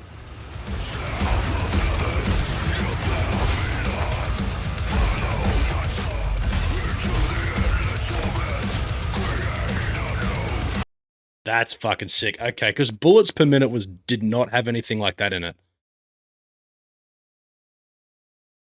I was going to say, it sounds familiar. I love Lamb of God. Lamb of God is such a fucking good band. What else do we have? Bloodborne Ludwig theme.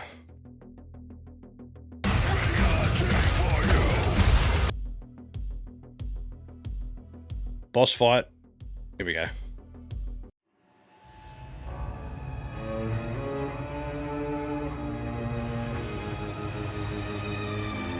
I didn't expect that game to actually have any vocals in it.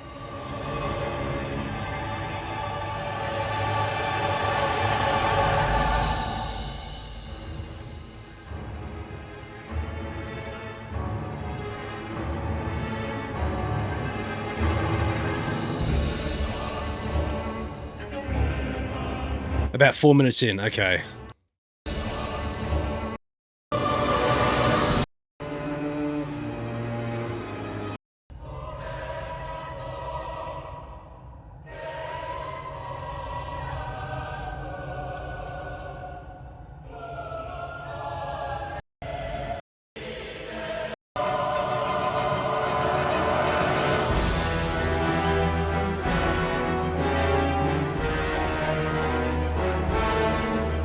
Jeff Guitar. Oh, I'm familiar with that.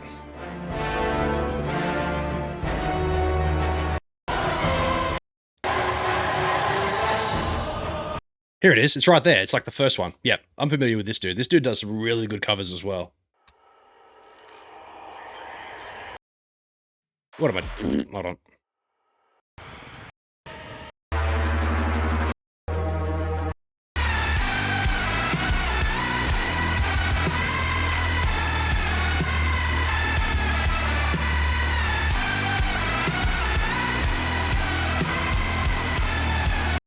So this dude like makes all these like covers of like other games and says like, what would they sound like if they were in Doom Eternal? So that's what this sort of is, and it's fucking awesome.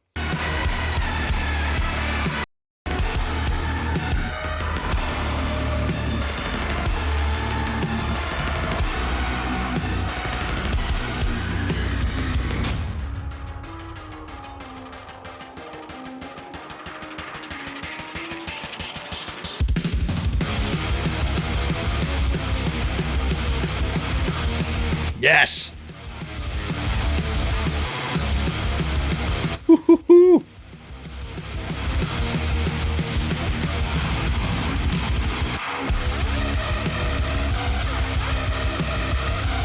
Yeah, that's fucking sick. I can listen to that all day. Ningento is good laugh for gent Nintendo songs. Oh man, I gotta check that out. Greg, keep them covered. All the recommendations. Let's check this out.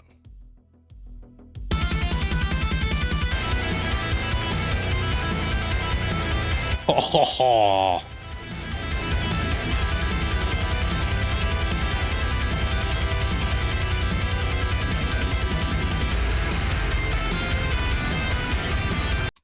I'm not a huge fan of like gent, like straight up like open drop fucking tunes and like tapping and stuff. Like sometimes it's just like shut the fuck up. But I like it when it's like a cover of these sorts of things, like with this sort of style. Like it's got some uniqueness to it.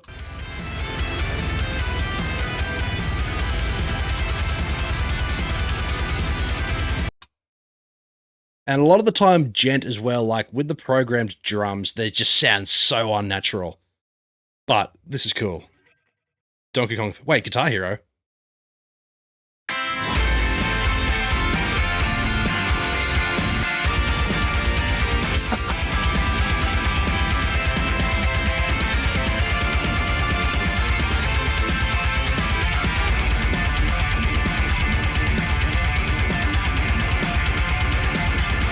This is fucking mad. Yeah, I'm a fan.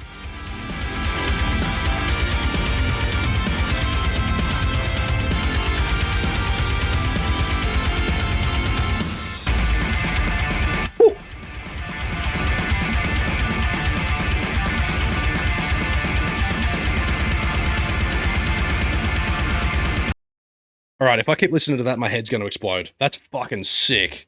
Was I a fan of Guitar Hero Siege? I think the only time I ever really got to play Guitar Hero, I'm not sure if you remember this, but I borrowed yours on the PS2. I borrowed yours a long time ago. I never owned it myself until recently. And all the stuff that I could get for it was like half broken. It was all way out of like timing. We like my partner and I, like my wife and I really wanted to play it a lot, but we just couldn't. Oh man, that shit fucking works me to death.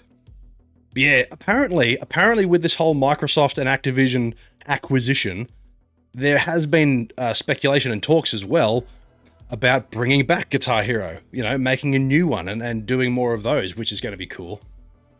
You can get it on PC, but like, can you play like... You'd have to get, like, what sort of guitar would you get? And you got to give mad respects to Tosin. I saw I saw Animals as Leaders live a long time ago, and they Between the Buried and Me opened for them, and that was a fucking crazy show. It was really, really, really good. You can play whatever song you want. Yeah, Rage, we talked about this earlier. I'm hoping they bring back, like, Hexen and Heretic, a lot of those fucking old school, like, Raven games as well. One of the kids at work was doing it. Oh, hold on a minute. So... Guitar Hero on PC. Clone Hero. Add songs. How to play Guitar Hero and Rock Band on PC for free with Clone Hero. Okay. Ultra Kill has also... Yeah.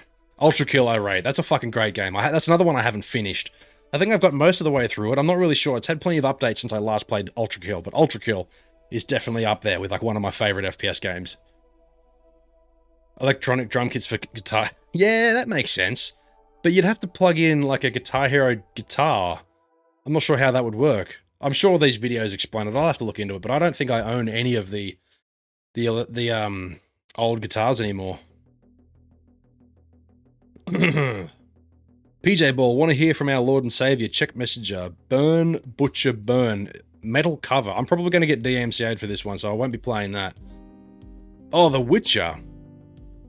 I'm going to save that for later, Phil. Oh, that's playing. I'm going to save that for later. Because I might get in trouble for that one. Get him cheap on eBay. How would you connect him, though? MIDI converter for the drums. Well, that makes sense. Like, you can plug your electric drum kits into PCs easy enough, but the guitars? USB, do they plug in via USB? I suppose they would, wouldn't they, for like charging and things, like a regular controller would nowadays. I've no idea, it's been that long. Anyway, let's check this thing out. Fuck it, let's just chill it. Let's just check it out. I've also survived, no thanks to you. Did I not bring you some glee, mister? Oh, look at me. Now I'll burn all the memories of you. Talented motherfucker. I'm going to be right back. My son is awake because I turned the aircon on. Remember how I was saying earlier that if I turn the aircon on, my son will wake up? That's happened, so I'm going to be back in 1 second. Once I press my pause button.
And we are back, ladies and gentlemen. He is back to sleep, the dummy is in his mouth, and we are good to go.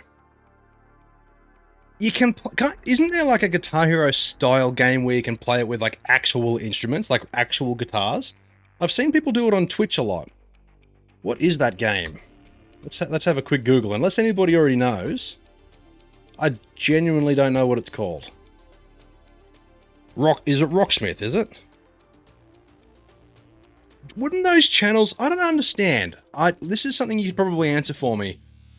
You can play a game like Rocksmith live on Twitch where you're playing copyrighted music, and then there's so many other Twitch users out there that like play music and cover like they play like copyrighted music, but they're still on Twitch, like they don't get banned. Like this whole DMCA thing happened a little while ago, which was trying to put a stop to that, right? Did it just not work? Like what happened with that? I don't get it. Anyway, Rocksmith, learn to play the guitar and bass. So this is like a guitar teaching thing. As of October 2021, Rocksmith will no longer be available for purchase on any digital fronts. Any game keys that have not been redeemed will stop working as well. But it's on Steam. 2014 remastered on Steam.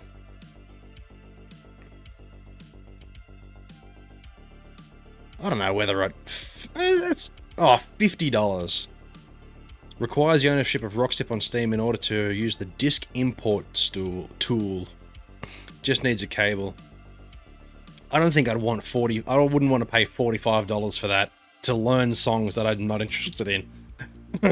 It's a cool idea. Like, I think it's really cool, but yeah, that's not my cup of tea. Anyway, you know what I've just noticed as well? If you look down the bottom here, we're 49 subs out of the 50 set goal. This is the most subs I've ever had in a month. Fucking wild. I'm going to put my chair down for a second so I can fucking relax for a minute. Because of all this standing up and dancing and shit.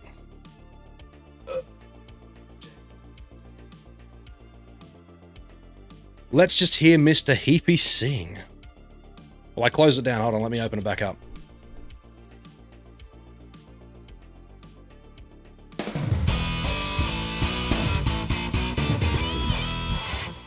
Up goes the chair.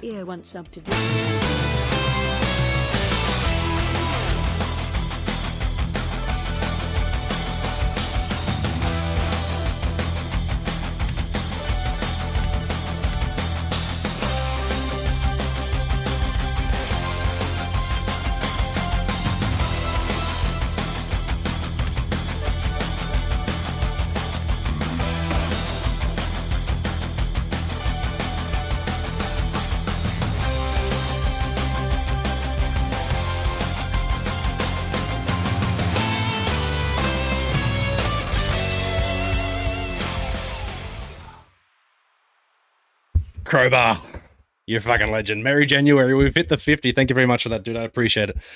Oh man, now my lungs are fucking burning. And I kicked the door when I was down there, but luckily enough, I didn't wake the boy, so that was a plus. I'm gonna sit down now. Ooh.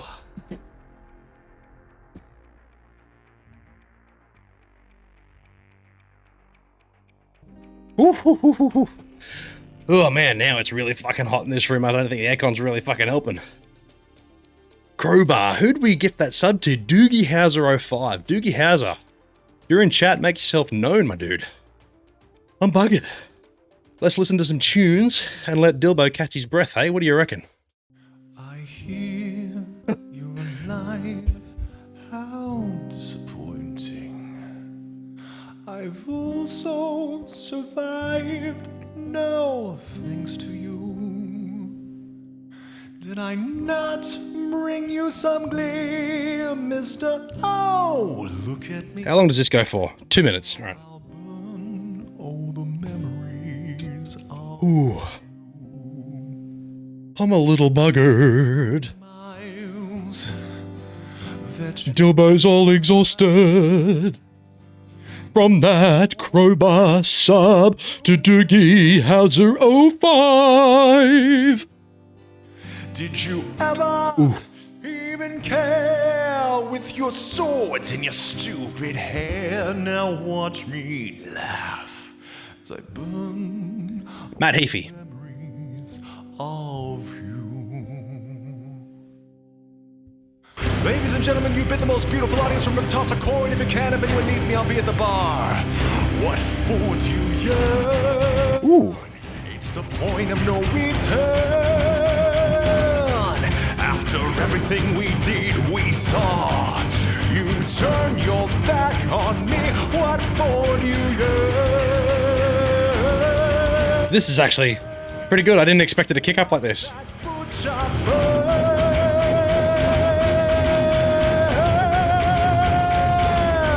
At the end of my days when I'm through, no word that I've written will ring quite as true as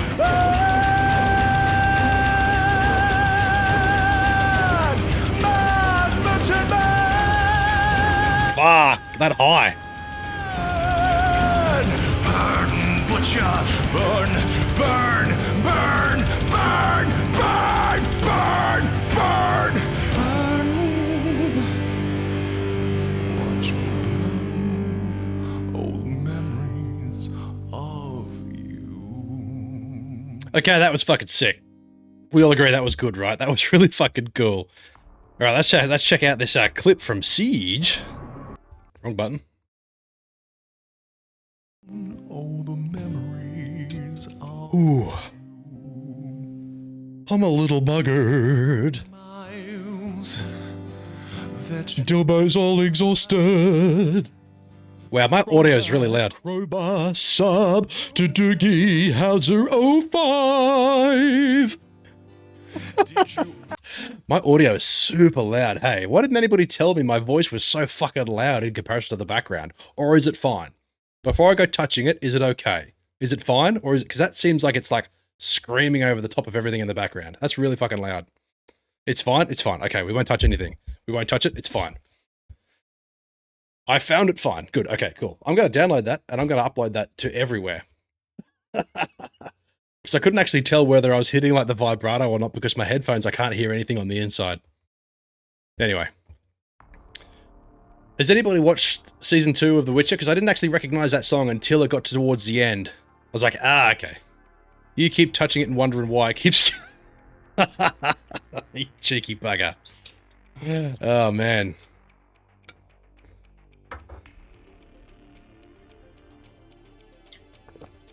I didn't because you don't care. That's fair, Semtex. But Kiltoy, are you interested in it? I personally think it was a lot better than season 1, but I'm not going to spoil anything because last time we were speaking about like TV shows and movies and stuff, I was just going on about Spider-Man Far From Home, and then you turned around and said you hadn't seen it. And here I was just like just spouting just all the fucking spoilers, assuming that everybody's seen it. Oh my god, is everybody excited for the Batman? Please tell me you're excited for the Batman. That comes out 3rd of March here in Australia. It's like nearly a 3-hour movie. Oh man, I'm so fucking keen. I'm so excited for the Batman. Hands up in chat who's excited for the... No, you're not? Oh, come on. Am I the only one? Surely. Other people, there's got to be Batman fans here in chat. I can see there's, what, 12 of yous? I'm not so excited. Sparkle Batman, yeah, we cooked it away from her. Yeah, you did, yeah. Oh, everybody goes on about like, oh, Robert Pattinson was in Twilight, but have you seen him in anything else other than Twilight and Harry Potter? The dude is a phenomenal fucking actor, and when they announced that Robert Pattinson was going to be on the next Batman, I was like, dude, that's a fucking amazing choice. He's not like a big, hulking, muscular, like muscle-bound man. That movie, The Devil's, something rather. What was it called? I haven't seen it, Siege, but I know the one you're talking about. I had it on my fucking watch list, and I haven't yet watched it. I can't remember what it was called. But if you want to...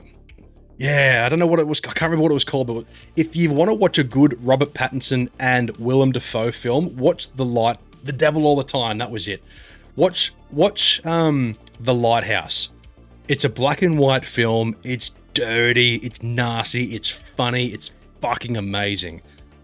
And yeah, obviously, like Robert Pattinson had a weird sort of introduction to Hollywood with the Twilight series. And say what you want about those movies, they are cash grab garbage films, but there's some enjoyable moments in them.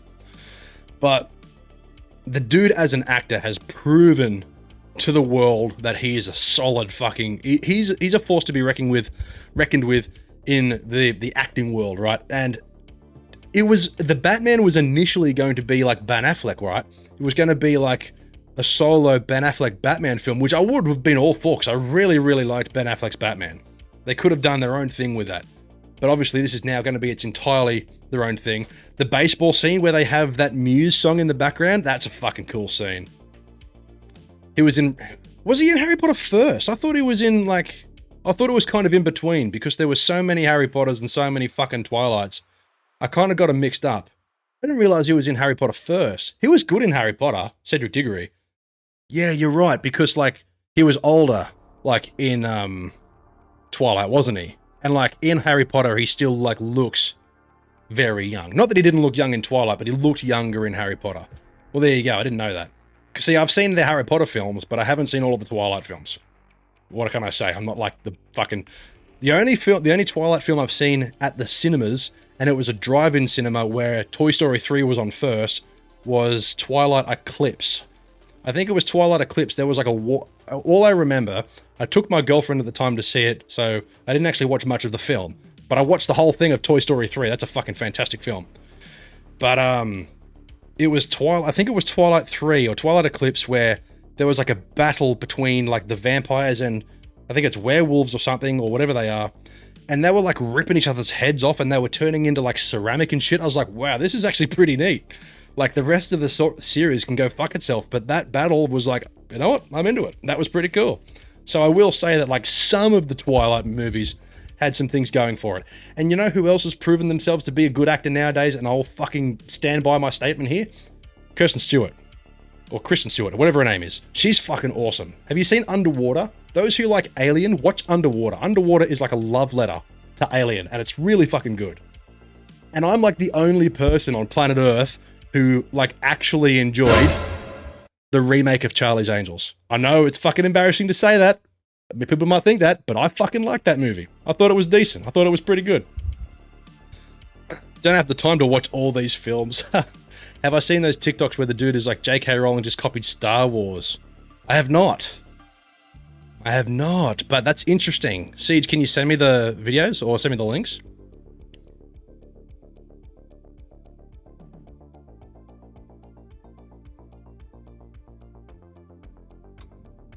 My sound still on? Yep.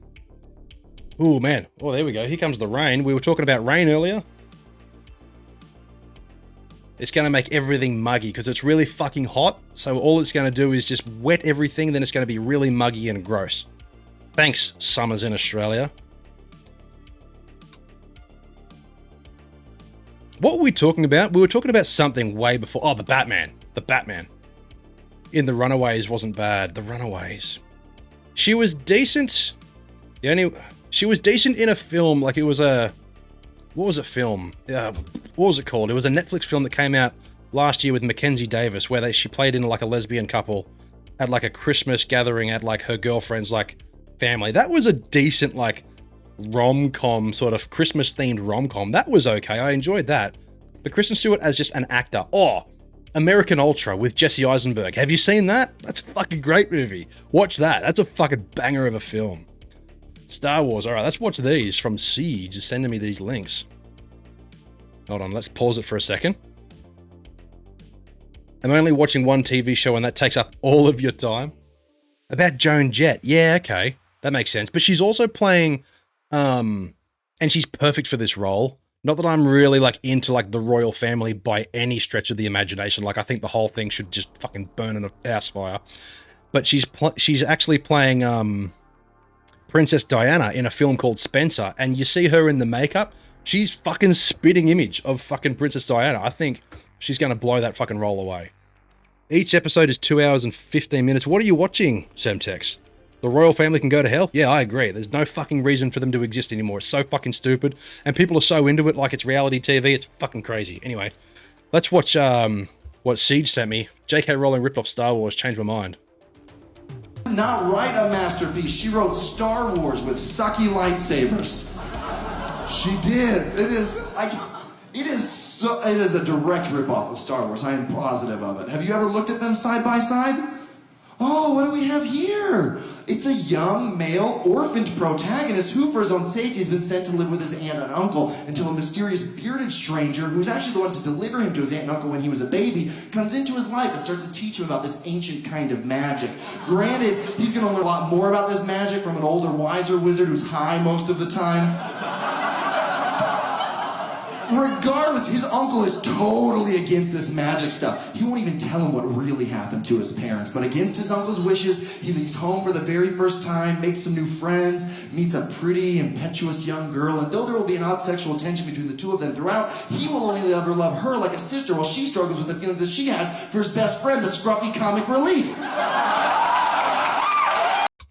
This is so fucking true, Siege. I've never seen it like that before. That's really fucking cool. J.K. Rowling literally just fucking wrote Star Wars. That's awesome. TV show I was watching called Osman. Establishment of the Ottoman Empire. I have not heard of that. We'll look at that up in a second.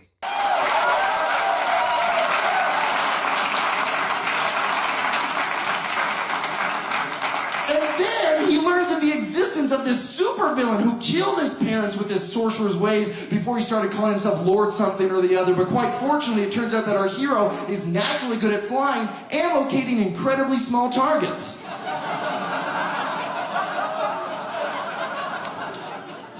2 centimeters? That's not impossible. I used to bullseye snitches on my firebolt back home. They're not much bigger than 2 centimeters. Don't touch the goblet, Cedric. It's our J.K. Rowling did not write a masterpiece. Yeah. Siege, you're right. J.K. Rowling just wrote fucking Star Wars, but like with like witches and wizards. You're 100% correct. Osman, the establishment of the Ottoman Empire. Oh, so it's like an actual like telling of like real events. Right, okay. Has anybody watched the Boba Fett TV show? Siege, have you watched that? I've got them downloaded. I haven't actually watched them yet, but I've got Boba Fett episode 1, 2, and 3 and Peacemaker episode 1, 2, and 3 to watch. And I could have done that tonight, but I really wanted to get on stream tonight and say hello to all you wonderful people. Need to watch this week's episode. There was one thing you need to watch Peacemaker. Wait, Siege, hold on. Are you only interested in it because of John Cena? Or are you interested in it because Suicide Squad was a good fucking movie? I have a feeling that you're only interested in it because of John Cena, isn't it? That's it. That's the only reason. You love Cena and you heard it's great. If you really like John Cena, like if you're not interested in the movie at all, but like if you're mildly smidge interested, check out James Gunn's The Suicide Squad. It's fucking awesome. It's really, really good. And Peacemaker in it is like one of the best characters, and hence got this the spin-off treatment. I'm really looking forward to it because he was one of my favorite characters in that movie. So going back to Kristen Stewart and Spencer, she would also so she should avoid tunnels. Well, I'm guessing because she's actually playing the role, I mean she's going to have to go to the tunnel, isn't she? She's going to have to go to that. It's going to have to happen at some point. But look at this, right? She looks spitting image. Look at this. This is Kristen Stewart as Princess Diana. Like, that's pretty fucking close. It's obviously not perfect, but, like, that's pretty close. Like, you know, it doesn't get much, like, similar than that. I'm sure the movie as a whole is just about a bunch of shit that I don't fucking care about. But I respect her as an actress, and I think she's really suited for that role, if I have to be perfectly honest. You wouldn't No, you wouldn't, and that's what's good about, like, these actors now doing these amazing roles. They could have... Smash. They could have 100% gone the route of just making, like, continuously making, like, those cheesy, shitty franchises, but they've branched out to prove themselves. Obviously, Robert Pattinson has done a lot better in terms of, I suppose, like, more popular films, but Kristen Stewart is just as good. God damn it, Siege. Semtex, he's just saying what we're all thinking. I'm very much watching something because a person is casted. That's fair. Because they never... Yeah. I don't really know too much about that whole death. But,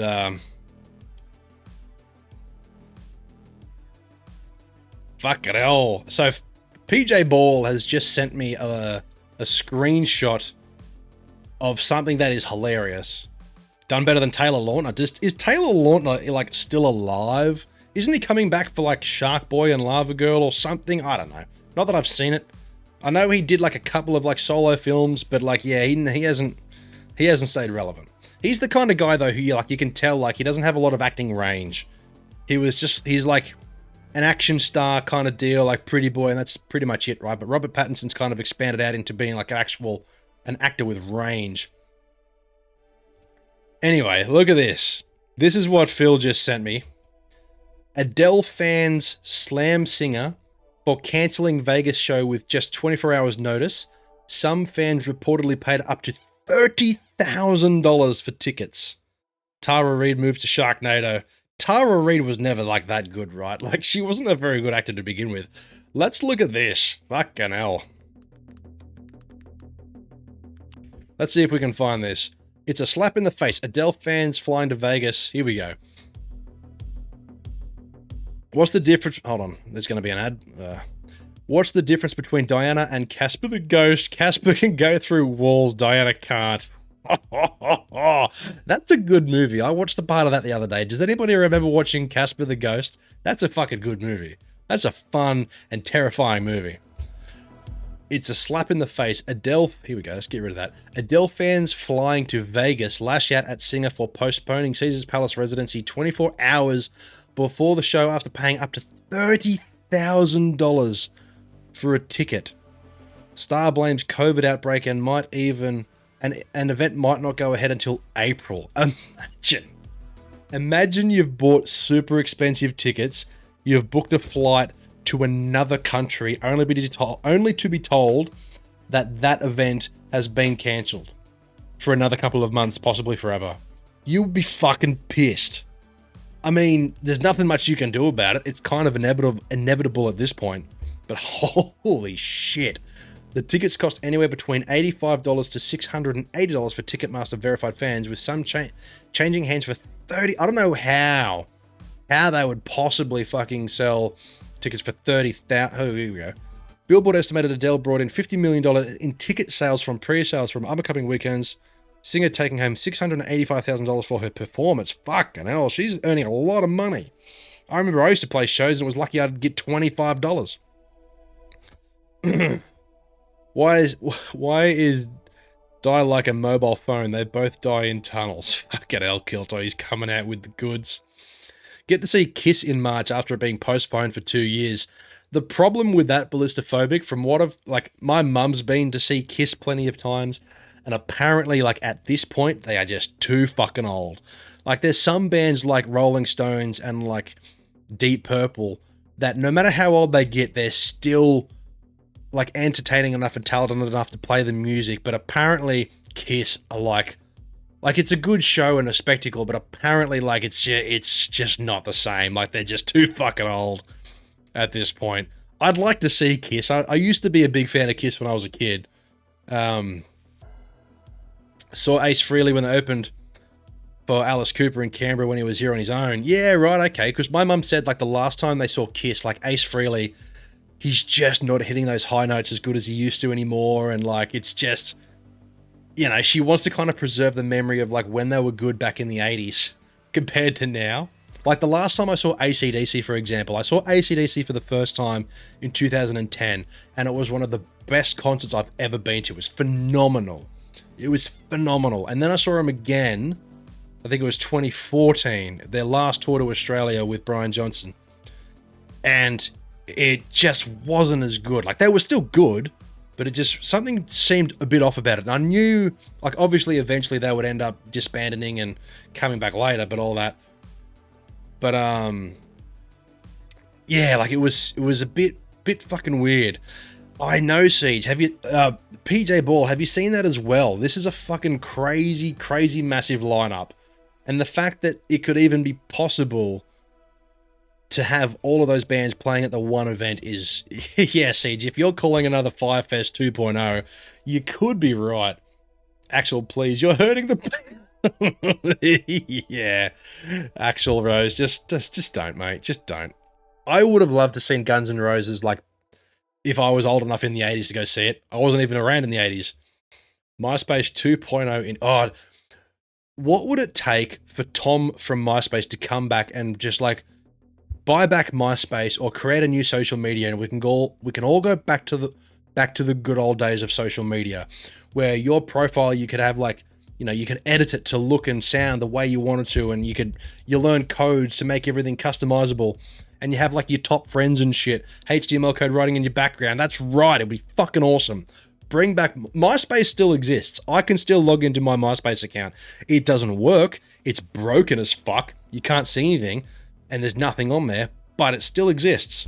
But what would it take to bring back actual MySpace? Because Facebook's fucking cooked. Twitter sucks. I like Twitter, but Twitter also sucks. Instagram's going the way of Facebook. And have a bitch fight with cunts because I didn't have them in their top friends. That's right. And MSN. Oh, man. Now we're bringing... Habbo Hotel, anyone? ASL? You know Habbo Hotel. Fuck Twitter. I never had Bebo. I never used Bebo. But, yeah, PJ Ball. What was it called, Siege? We were just talking about When We Were Young Festival. That is a song. When We Were Young Festival.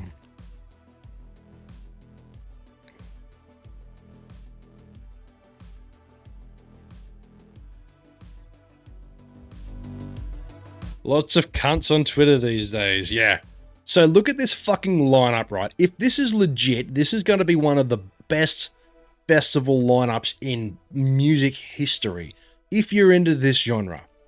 I'm not a huge fan of a lot of the bands in here, but like, the older I get, the more I appreciate them. Like, Neck Deep, for example. Siege, you introduced me to Neck Deep, and that album that has When You Know on it, what's it called? I've been just pumping that fucking album non-stop for the past week. So Neck Deep's album called All Distortions Are Intentional. I've been playing that album non-stop for the last week. It's a fucking banger. But look at this fucking lineup. My Chemical Romance and Paramore. AFI, The Used, Bring Me the Horizon, which I've seen plenty of times. I've seen Paramore as well. Avril Lavigne is making a fucking comeback. My goodness. Avril Lavigne, the queen of pop. Neck Deep, Don't Write Bad Songs. Yeah, that album is fucking amazing. Surprised it doesn't have like Sum 41, The Offspring, and Pennywise. Are they not on there? I'm surprised Offspring's not on there, but they've got like bands like Atreyu.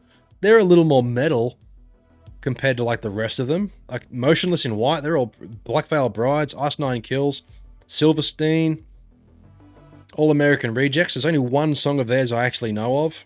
Day to Remember, I've seen A Day to Remember. They're good, obviously. The Wonder Years, We're the Kings, Hawthorne Heights. Where's North Lane? Why is North Lane not on there? They're focusing on from 2004 onwards. Atreyu got you into stream. I saw Atreyu once, and that's the only time I've ever listened to them, and I caught a pic of theirs. Do I still have it?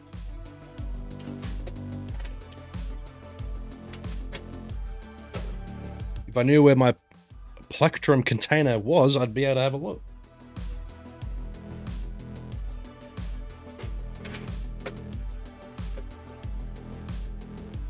My desk is so fucking messy, I don't know where anything is. Anyway, I did have an Atreyu pick, I caught it. Atreyu, A7X, Atreyu, and Bullet.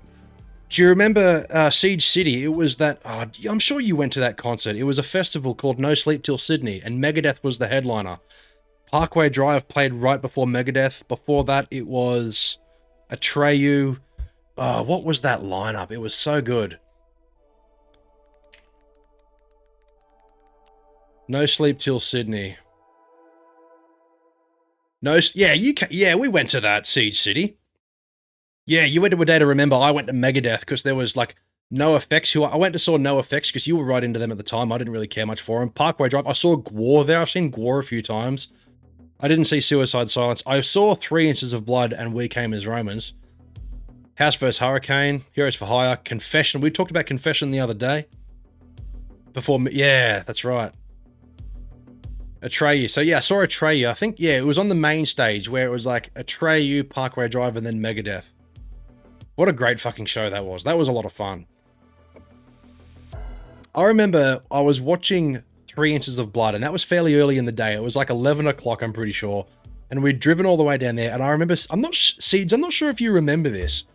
we were watching, maybe I was sitting with Mitch or somebody else, but I was in the audience watching 3 Inches of Blood, and they're like a fucking super loud metal band, right? And I'm tired. I'm sitting in the fucking chair up the back in this arena, and I'm just like, and one of the security guards taps me on the shoulder. He's like, "You right, mate?" I was like, "Yeah, man." Like obviously, if you fall asleep at a metal concert, they think you're on drugs. They think you're gonna pass out and die. I was just super tired. Do you remember that? I fell asleep. How the fuck do you fall asleep at a metal concert? Dylbo finds a way. That's right. I was listening to 3 Inches of Blood, and they have a song called Deadly Sinner. It's fucking awesome. You remember that? Yeah. Finally saw Frenzal, the last download festival in Sydney. I've never been to a download festival, but I used to see, I used to go to, Soundwave before it turned to shit and then eventually died. I don't remember it was them playing. It was them, because I remember the song Deadly Sinner. Deadly Sinner? Yeah. Steel Panther was good. So many bobs. Have I seen Steel Panther? I don't think so. I've been to festivals where Steel Panther has played, but I don't think I've ever actually seen Steel Panther. Maybe I have. Maybe I've watched them once or twice. I can't remember. I've been to that many sort of shows and festivals over the years. I can't quite remember. My very first concert that I ever went to, I was 14 years old, and it changed my goddamn life. And it turns out one of the opening bands would later become one of my favorite bands of all time. They pulled at least 30 women on stage, and that they aren't allowed on the stage until they flash the crowd. That's kind of fucking super weird by now, like to today's standard. But I'm sure if you're in the crowd, you know, you're part of that concert, you're kind of part of that culture, right? But the first big concert I ever went to was at the Newcastle Entertainment Centre, and it was Behind Crimson Eyes opened, and then it was Alter Bridge, and then it was POD, and then it was Disturbed. And that was a fucking amazing concert. It was unreal. Like, Alter Bridge is now like my second favorite band of all time, sitting second only to Megadeth, which is my favorite band of all time. But then POD, you know, for those who aren't familiar with Pod, they're what's the fucking song called? There's a really popular song of theirs. Hold on. Youth of the Nation, that's it. And Boom, yeah, and that concert, the energy and the vibe that they brought to that show was unlike anything I've ever felt at a concert. It was so good. First concert was 16, it was From Autumn to Ashes, Shadows Fall, Divine Heresy, and Killswitch Engage. The last time Killswitch Engage came to Newcastle, they played with Parkway Drive, and I was so fucking angry. You know why? Is because I got to, what was it, the Panthers or whatever it's called now, the next club, and I'm pretty sure the concert was like, on the ticket it said it started at a particular time. So I was bumming around Newcastle for like half an hour, waiting for like the start time on the ticket. As soon as I got there, it turns out that Killswitch Engage were already playing for half an hour, and their set was just about over. And they put on Facebook that they were starting earlier, and I didn't fucking see it. I didn't really want to go to that concert for fucking Parkway Drive. I wanted to go for Killswitch Engage, and I missed 3/4 of their fucking set because they posted on Facebook they were starting earlier. I was so fucking angry. I was so pissed. They were great, and then Parkway Drive comes out. I was instantly reminded why Parkway Drive was headlining that show. I was like, Killswitch have been around longer than Parkway. Why are they not the headliners? But Parkway was like seeing an AC/DC concert, man. They had the lights, they had the stage presence. It was fucking amazing. You were there, PJ Balls? Did I catch you there? I don't think I saw you there. But I was pissed, man. I was so fucking angry. I was like, I fucking I bought a ticket to a concert and I arrived on time according to the ticket. But nah, fucking Dylbo was way late. I got there. I got to the building and I heard that they were playing Killswitch Engage. I was like, are they playing like the actual band songs before they start? Then I walked in and no, they were actually playing. I was like, fuck. Saw you near the smokers area. I don't quite remember that, but it doesn't surprise me that you were there. I was so angry. Your first one was Bloodhound Gang. Fuck yeah. Bloodhound Gang is so good. Watch Howard climb to the second level of venue. Howard Jones is one of metal's best vocalists. Most unique and best vocalists, hands down. And what's he in now? Light the Torch. And he's also produced a few songs with Jared Dines. Dude is fucking talented. That would have been a good show, Ballistophobic, with the Ghost. I've never actually seen the Ghost inside or listened to much about him, but I do respect him. Dude, Phil, our fucking Trivium trip was fucking awesome, dude. Remember catching the train home? We were sleeping on the ground.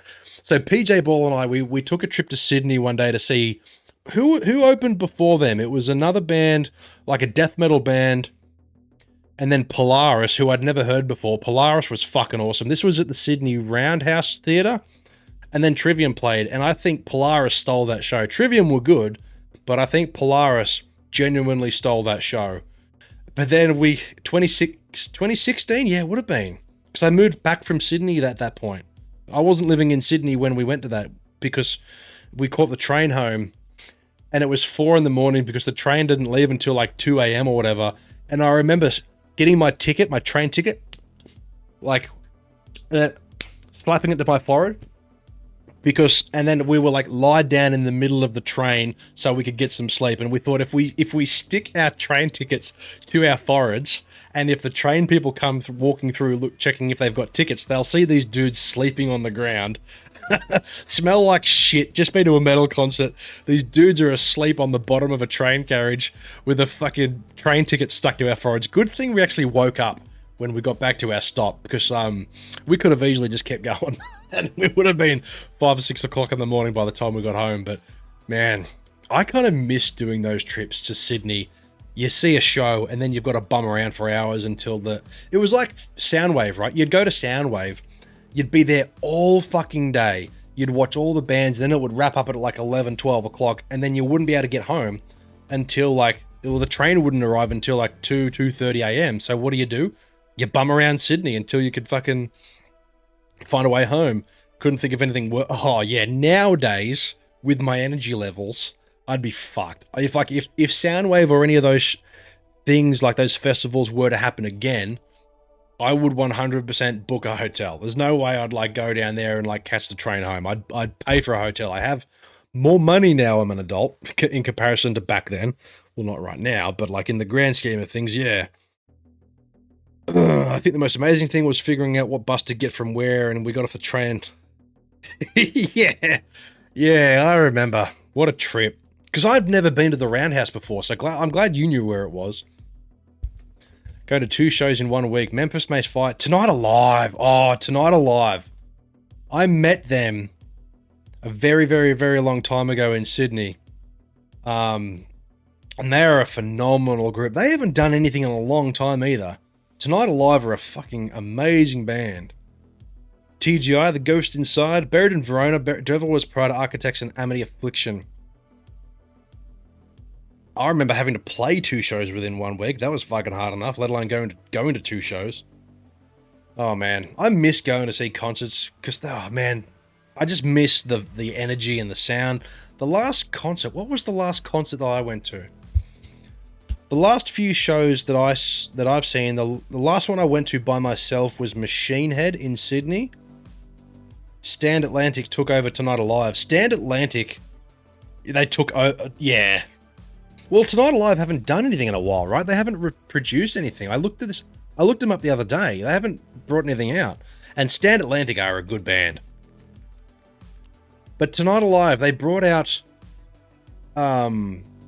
they produced the theme song to play through the credits for The Amazing Spider-Man 2, and that's a really, really, really, really, really good song. Tonight Alive. They don't really have a website by the looks of it. Not as good as Short Stack. Short Stack, fucking hell. Ugh. Short Stack. Atlantis Awaits. I don't remember them. I remember We Built Atlantis. Anybody remember them? From Newcastle? Better Left Forgotten. Tonight Alive. Their last album was Underworld in 2018. So yeah, it's been a long time. I remember Heroes for Hire. I used to have a disc. I don't know how I got it. It must have been like a local show for Heroes for Hire. What was I going with that with Tonight Alive? But yeah, they haven't produced anything in a million years. Oh, that's right. I went to see Machine Head at the Enmore Theatre. And then the concert after that, I went to see Pink with my wife. That was fucking amazing. I don't even like Pink, like the music. Like I hear it on the radio and so what, it's fine, whatever. But the show was amazing. It was like watching Cirque du Soleil. So if you ever get to see the chance to go see Pink, fucking do it, because it's a great show. It's fun. It's energetic. There's stage presence. There's fucking everything going on. It was crazy. And then the last concert that I ever went to of a big band was Hailstorm. Hailstorm are amazing. They are fucking amazing. Last one I did was by myself was Killswitch Engage Sideshow at the Metro. Yeah, I missed out on that. Because that was when they were touring with Newcastle, right? And yeah, that would have been good. When he got done for Kitty Fiddling a decade later, yeah, Jimmy Beloved, what a fucking fool. CJ McMahon's first big band. It's crazy to hear their songs on YouTube. Yeah. The only band you've seen live is The Darkness. That would have been a good band to see. The Darkness are a good band. Siege, I was going to go to that. Why didn't I go to that? I think I just forgot about it. I'm pretty sure I messaged you saying, hey, are you going to go to this show? Because I really wanted to see them. And then I just didn't. And Siege, I'm not sure if you knew this, but actually, maybe you did. Do you remember the Trophy Eyes, their original drummer, Callum? He played in a band called Second Opinion, who played at the Music for Life show that we put on at Jesmond High. And then he went on to do like Trophy Eyes, and then he's no longer in them, but like he kind of started Trophy Eyes with those guys. Really dig their first album. I really like their latest stuff. Last show of Thy Art in Canberra sang Happy Birthday to an 8-year-old in the crowd. Jesus, that's pretty ballsy to take an 8-year-old kid to a fucking show like that. Semtex. I'm just going to pretend like you guys, I know what you guys are talking about. Yeah, we're talking about shit that's super local, Semtex. Oh, my bad. Anybody who's watching right now who's from a different country other than Australia, like Kiltoy as well, and whoever else is in chat who's listening, just sit back and listen to some blokes, some classic old Aussie dudes talk about some good times. It's so niche, yeah. Trophy Eyes, the two ex-members I used to play, Callum and Kev. Second Opinion. Yeah. You used to play with those guys. Yeah, right. Yeah, cool. So, Phil, in year 12 at Jesmond High School, I put on a benefit concert called Music for Life, where proceeds of that show went to the thing called, what was it called? It was like a cancer research fucking thing. I can't remember what it was called. Anyway, we made like Love, Hope, Strength. That was it. That's exactly what it was. We made $800 for Life, Hope, Strength. And it was Exit, of course, which was my old band. We had Against the Pack, which was Siege's band. It was fucking awesome. We also had Alice vs. Everything. And we had Second Opinion. And what was Zach Norris's band at the time, Siege? What were they called? It was before he had that metal band. He had that pop punk band, and they played as well. Fuck, what were they called? It's killing me. The lead singer was that Max dude. I can't remember what they were called. Anyway, that was a good show. That was a fun night. Went to high school and college with guys from Hands Like Houses. Yeah, that's pretty cool. Raise the Alarm was way long ago. No, fuck, what were they called? If I was to go to like a cardboard box in my garage and dig out my CD collection, I'd find it. Oh, man. No, it definitely wasn't. Raise the Alarm was like before Against the Pack. That was like him. That was like them and Lockie and that. Like before Exit, but this was like after or during the whole Exit sort of era. They always had like pop punk songs, and the names of the songs were always too long. I can't remember what they were called though, but they were a decent band. Local youthy, and it was a local band. Pierce the Veil, Attack. Wow. Wait, hold on. Jack Daniels sponsored Attack. Caleb Shomo Beartooth. I don't know who that is. Rage is out of here. Rage has had enough of the music talk. He's like, I don't fit in with this crowd. Rage, dude, I appreciate you gifting those subs, my dude, and then subscribing yourself. I greatly appreciate that. So if you're going to bed, have yourself a wonderful sleep, my dude, and I will see you in the next stream. And I appreciate all you're doing for me. I really do appreciate that support. So big ups for Rage in chat. We'll see you next time. The only thing on Google comes up with rivalries, but it was the one in the middle. You're exactly right, Siege. I just don't know what they were called. Oh, fuck. It's going to kill me unless I look it up. I don't think I have many of those dudes on Facebook anymore either. Dream on Dreamer. I've heard of them, but I haven't listened to them, I don't think. I don't think I have actually listened to them. Oh, what was his name? Max? Something or other. Just searching Max doesn't fucking help me. Oh, what were they called, Carl? What were they called? Maybe I can find a poster or something from back in the day. Oh, I think I know a way to find out, Siege. And it's doing what we were talking about earlier. I think I know a way. Anything for Now. That's them. That's the fucking band. That's the name. Anything for Now. Now I remember. Anyway, the way I was going to look it up is seeing if I could actually sign in to my old MySpace account. You found his SoundCloud? Yeah, okay. Let's see if we can log into this bad boy, because sure, there's some fucking gems on here if I can. So let's oh, I think I've hooked up my Facebook to it. App not set up. This app is still in development. Maybe it was Twitter. Just gonna play COD Mobile because I don't understand the Aussie language. Fucking bloody oath, mate. Oh, I'm pretty sure I can log into this. I'm gonna give it a couple of goes. 1 second.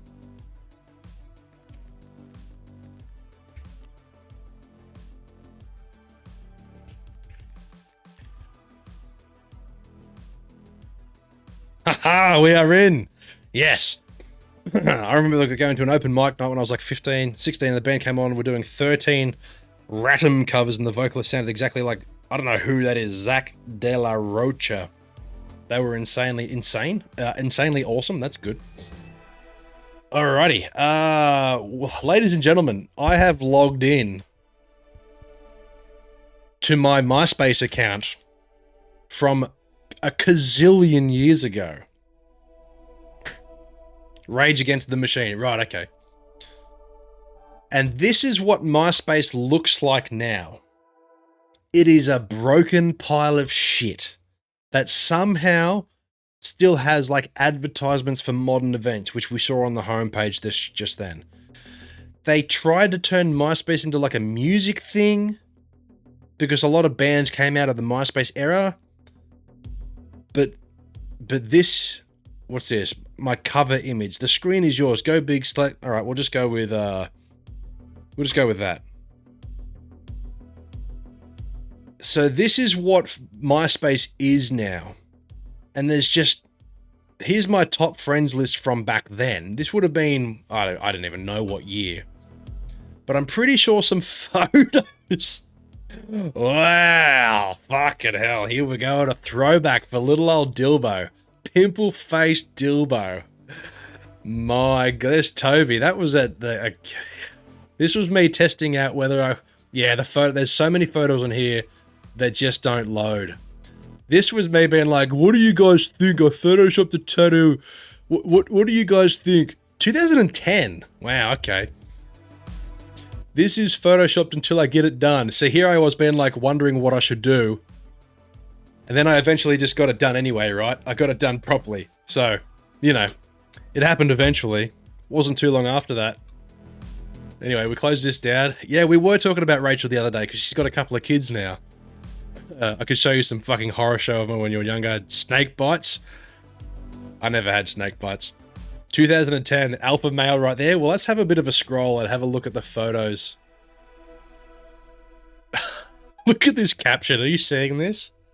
Yes, they probably are on your mobile phones, but if you zoom in, the caption over this photo that doesn't load says, "Shit comes and goes, but blood stays forever." And Siege, I'm sure I could find you on here, dude. I look like a typical footy boy from 2010. That's exactly what I was, though. There's me playing this. Fucking hell, here we go. This is at the Newcastle Entertainment Centre. This was my old, it wasn't a Warlock, it was a AX50. That was a fucking awesome guitar. I missed that guitar, but it got stood on and busted.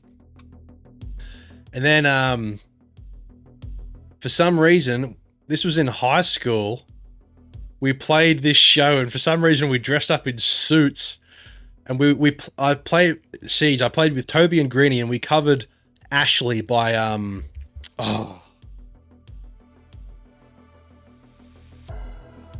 fuck, what was that band called? They were so good. Escape the Fate. Escape the Fate. Yeah. This guitar you see in this photo, when it loads. Oh, it's not even loading. Come on, MySpace. Be a brother. Be a brother. Oh. Anyway. That guitar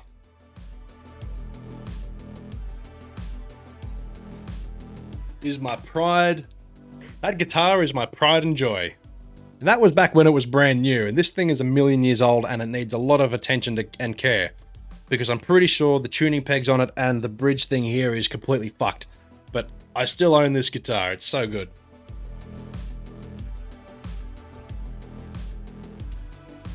What else have we got? Do we have any other photos? This is me headbutting a friend of mine at the year 12. No, year 10. No, year not. Fuck, I don't even know what year it was. Anyway, I headbutted him and this is on the bus on the way home. Year 10 formal photos. And that's all that loads on Facebook, on MySpace, sorry. My goodness. I wish all of these photos would load though. There's so many fucking memories on here that just, they end up like this. Makes me wonder why MySpace is still alive. I don't know either, but it's all still here. And it does keep a record that there has been a photo here at one point. I just don't know what it is. And I don't know why it picks and chooses like which ones to keep. Like, why is this one still here? And like, why are these ones still here? You found yours? Connections. Let's have a look. So these were like my MySpace friends. And you know what? I don't even recognize half of these people. I don't know who these people are. There's obviously a few in here that I do know. I want to see if I can find yours, Siege. Probably track down those photos if you... Well, how do you access... Wow. How do you access these photos then? Like, they've got to be in, like, the MySpace fucking, like, database somewhere, right? Where are you, Siege? I'm surprised you weren't in my top friends. Ah, Nick Pratt. Jesus Christ. Go back to my photos. All right, we're going back to the photos.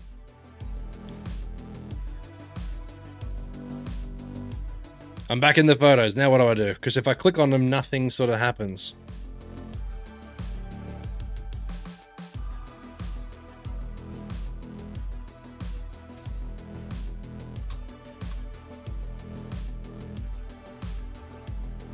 I was a cunt when MySpace was around. What if we, like, save it?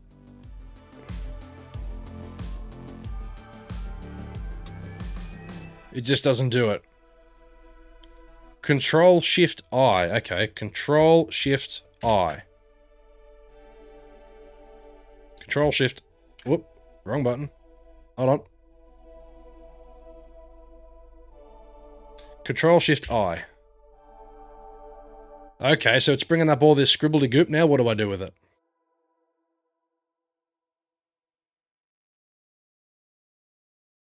Are these the photos? Search for anything that ends in JPEG. So like control find, do you mean? Okay. .jpeg. Search through the filter. All right, so we've got .jpeg there.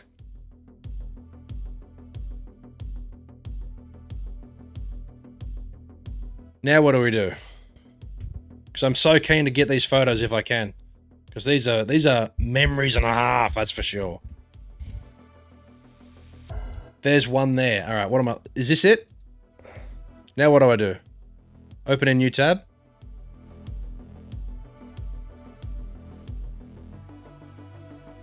Is there a way to view it somehow? Server is temporarily unavailable. I'm guessing they're all just kind of come on MySpace. You were on the right path. Tom just like sold it, packed up his shit, and then fucked off, didn't he? Yeah, I don't think like these are really there anymore. Such a shame. Such a shame. Anyway, Siege, I want to see if I can find yours. God bless Tom from MySpace. I'm not sure if I would have had you on here, Danger Man, this long ago. I don't think we would have had MySpace that... Oh, well, I suppose we would have, because this was in year 11. No, that would have been year 10. I don't even know. I don't even know anymore. It's that fucking long ago. My goodness. Anyway. So that's MySpace, ladies and gentlemen. If anybody wants to go check out to see if their MySpace still exists, they will. And if you want to try and dig up your old photos... I think I just started dying down when we were in... Yeah, it definitely started going the way of the dodo. Around that period of time, I think. Anyway, ladies and gentlemen, little old Dilbo's voice is starting to get tired. So I think it is time to wrap up stream because it is a Dilbo and Jacko day tomorrow. Because my wife is working. So every Saturdays is my day with my boy. The Bulletins were sick. MySpace was so fucking good. Before we wrap up stream tonight, let's just have a quick trip down memory lane. Let's have a quick look at what MySpace was back in the days. MySpace from 2006. Resurrect your old MySpace profile. Wait, what?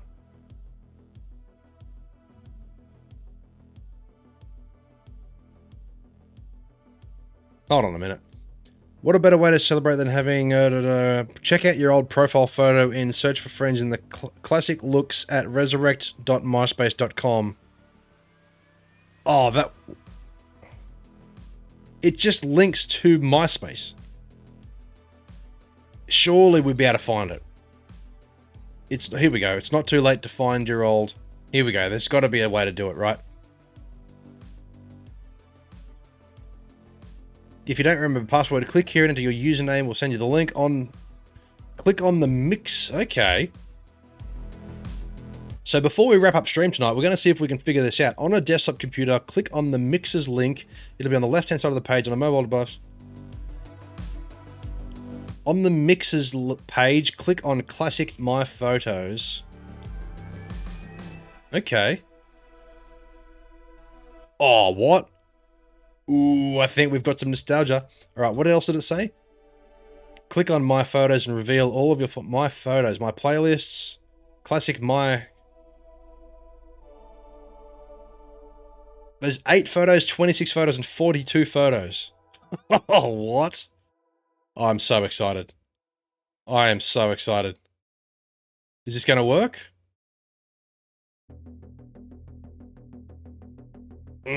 So far we've only got those, but there's 26 photos in there. I think we were close, but not quite.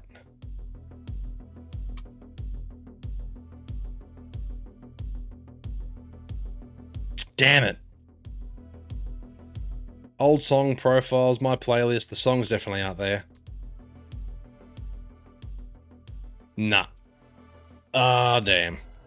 So it looks like, yeah, so photos migrated from classic MySpace, but these are the only ones that came over. Your photos are still there? Fuck yeah. Well, I'm glad yours are, because mine aren't. Oh, damn. Oh, well.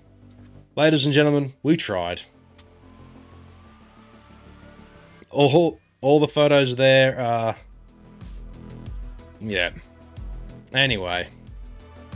Can you log into classic MySpace? Well, I think this is what MySpace is now. So let's find out. Log in to classic MySpace.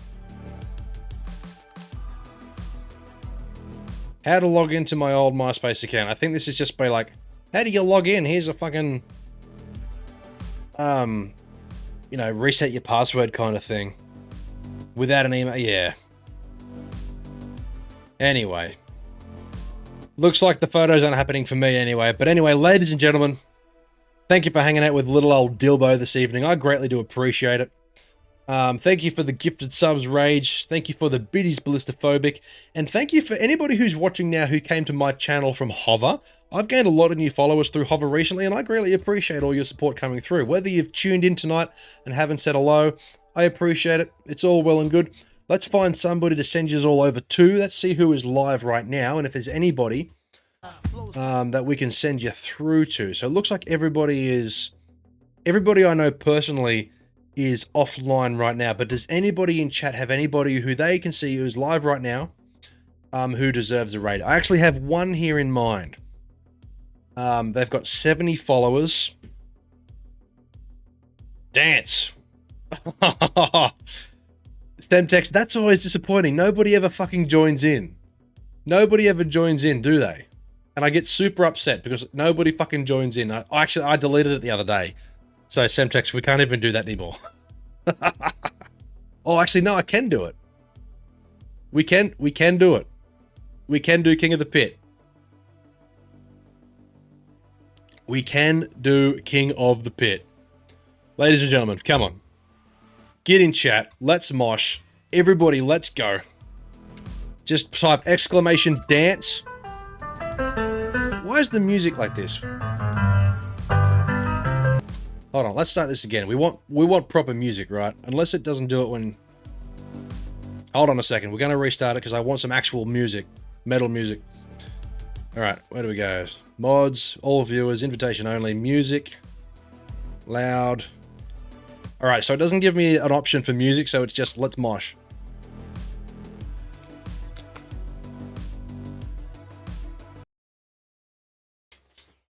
Exclamation point dance, everybody. Get them in chat. Let's go. Come on. Exclamation point dance. Let's get your names in the hat. Let's go. We've got Dennis. We've got Seed City. We've got Dilbo. Semtex, get your name in there. Killtoy, get your names in there. Let's fucking mosh. We've got Semtex. He's joined in. We've got 48 seconds on the clock. Let's go. Come on. PJ Ball is in. Let's do it.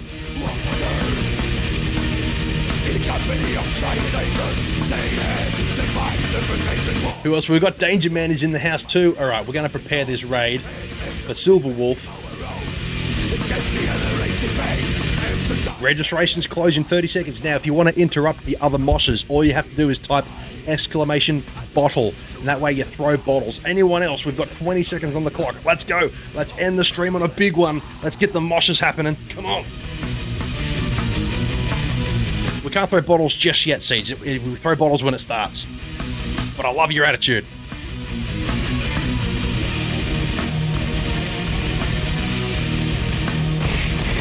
Let's go. Let's throw bottles, bottles, bottles, bottles, bottles.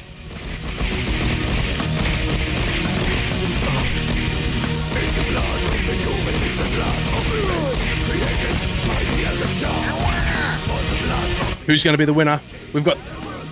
PJ Ball is the winner. Ding, ding, ding, ding, ding, ding, ding, ding, ding. Congratulations, PJ Ball. You get 100 points. 100 points. Thank you, everybody, for participating in that. That was awesome. Anyway, ladies and gentlemen, it is now time to send you all over to Silver Wolf. They've got 70 followers. They're playing the game at the moment. Ooh, now I'm buggered from that. Thank you, everybody who's tuned in this evening. It's been a wonderful Just Chatting stream once again. I was intending to play games, but the only game we really played was the game of life. Anyway, we've got 9 people ready to go to the Silver Wolf.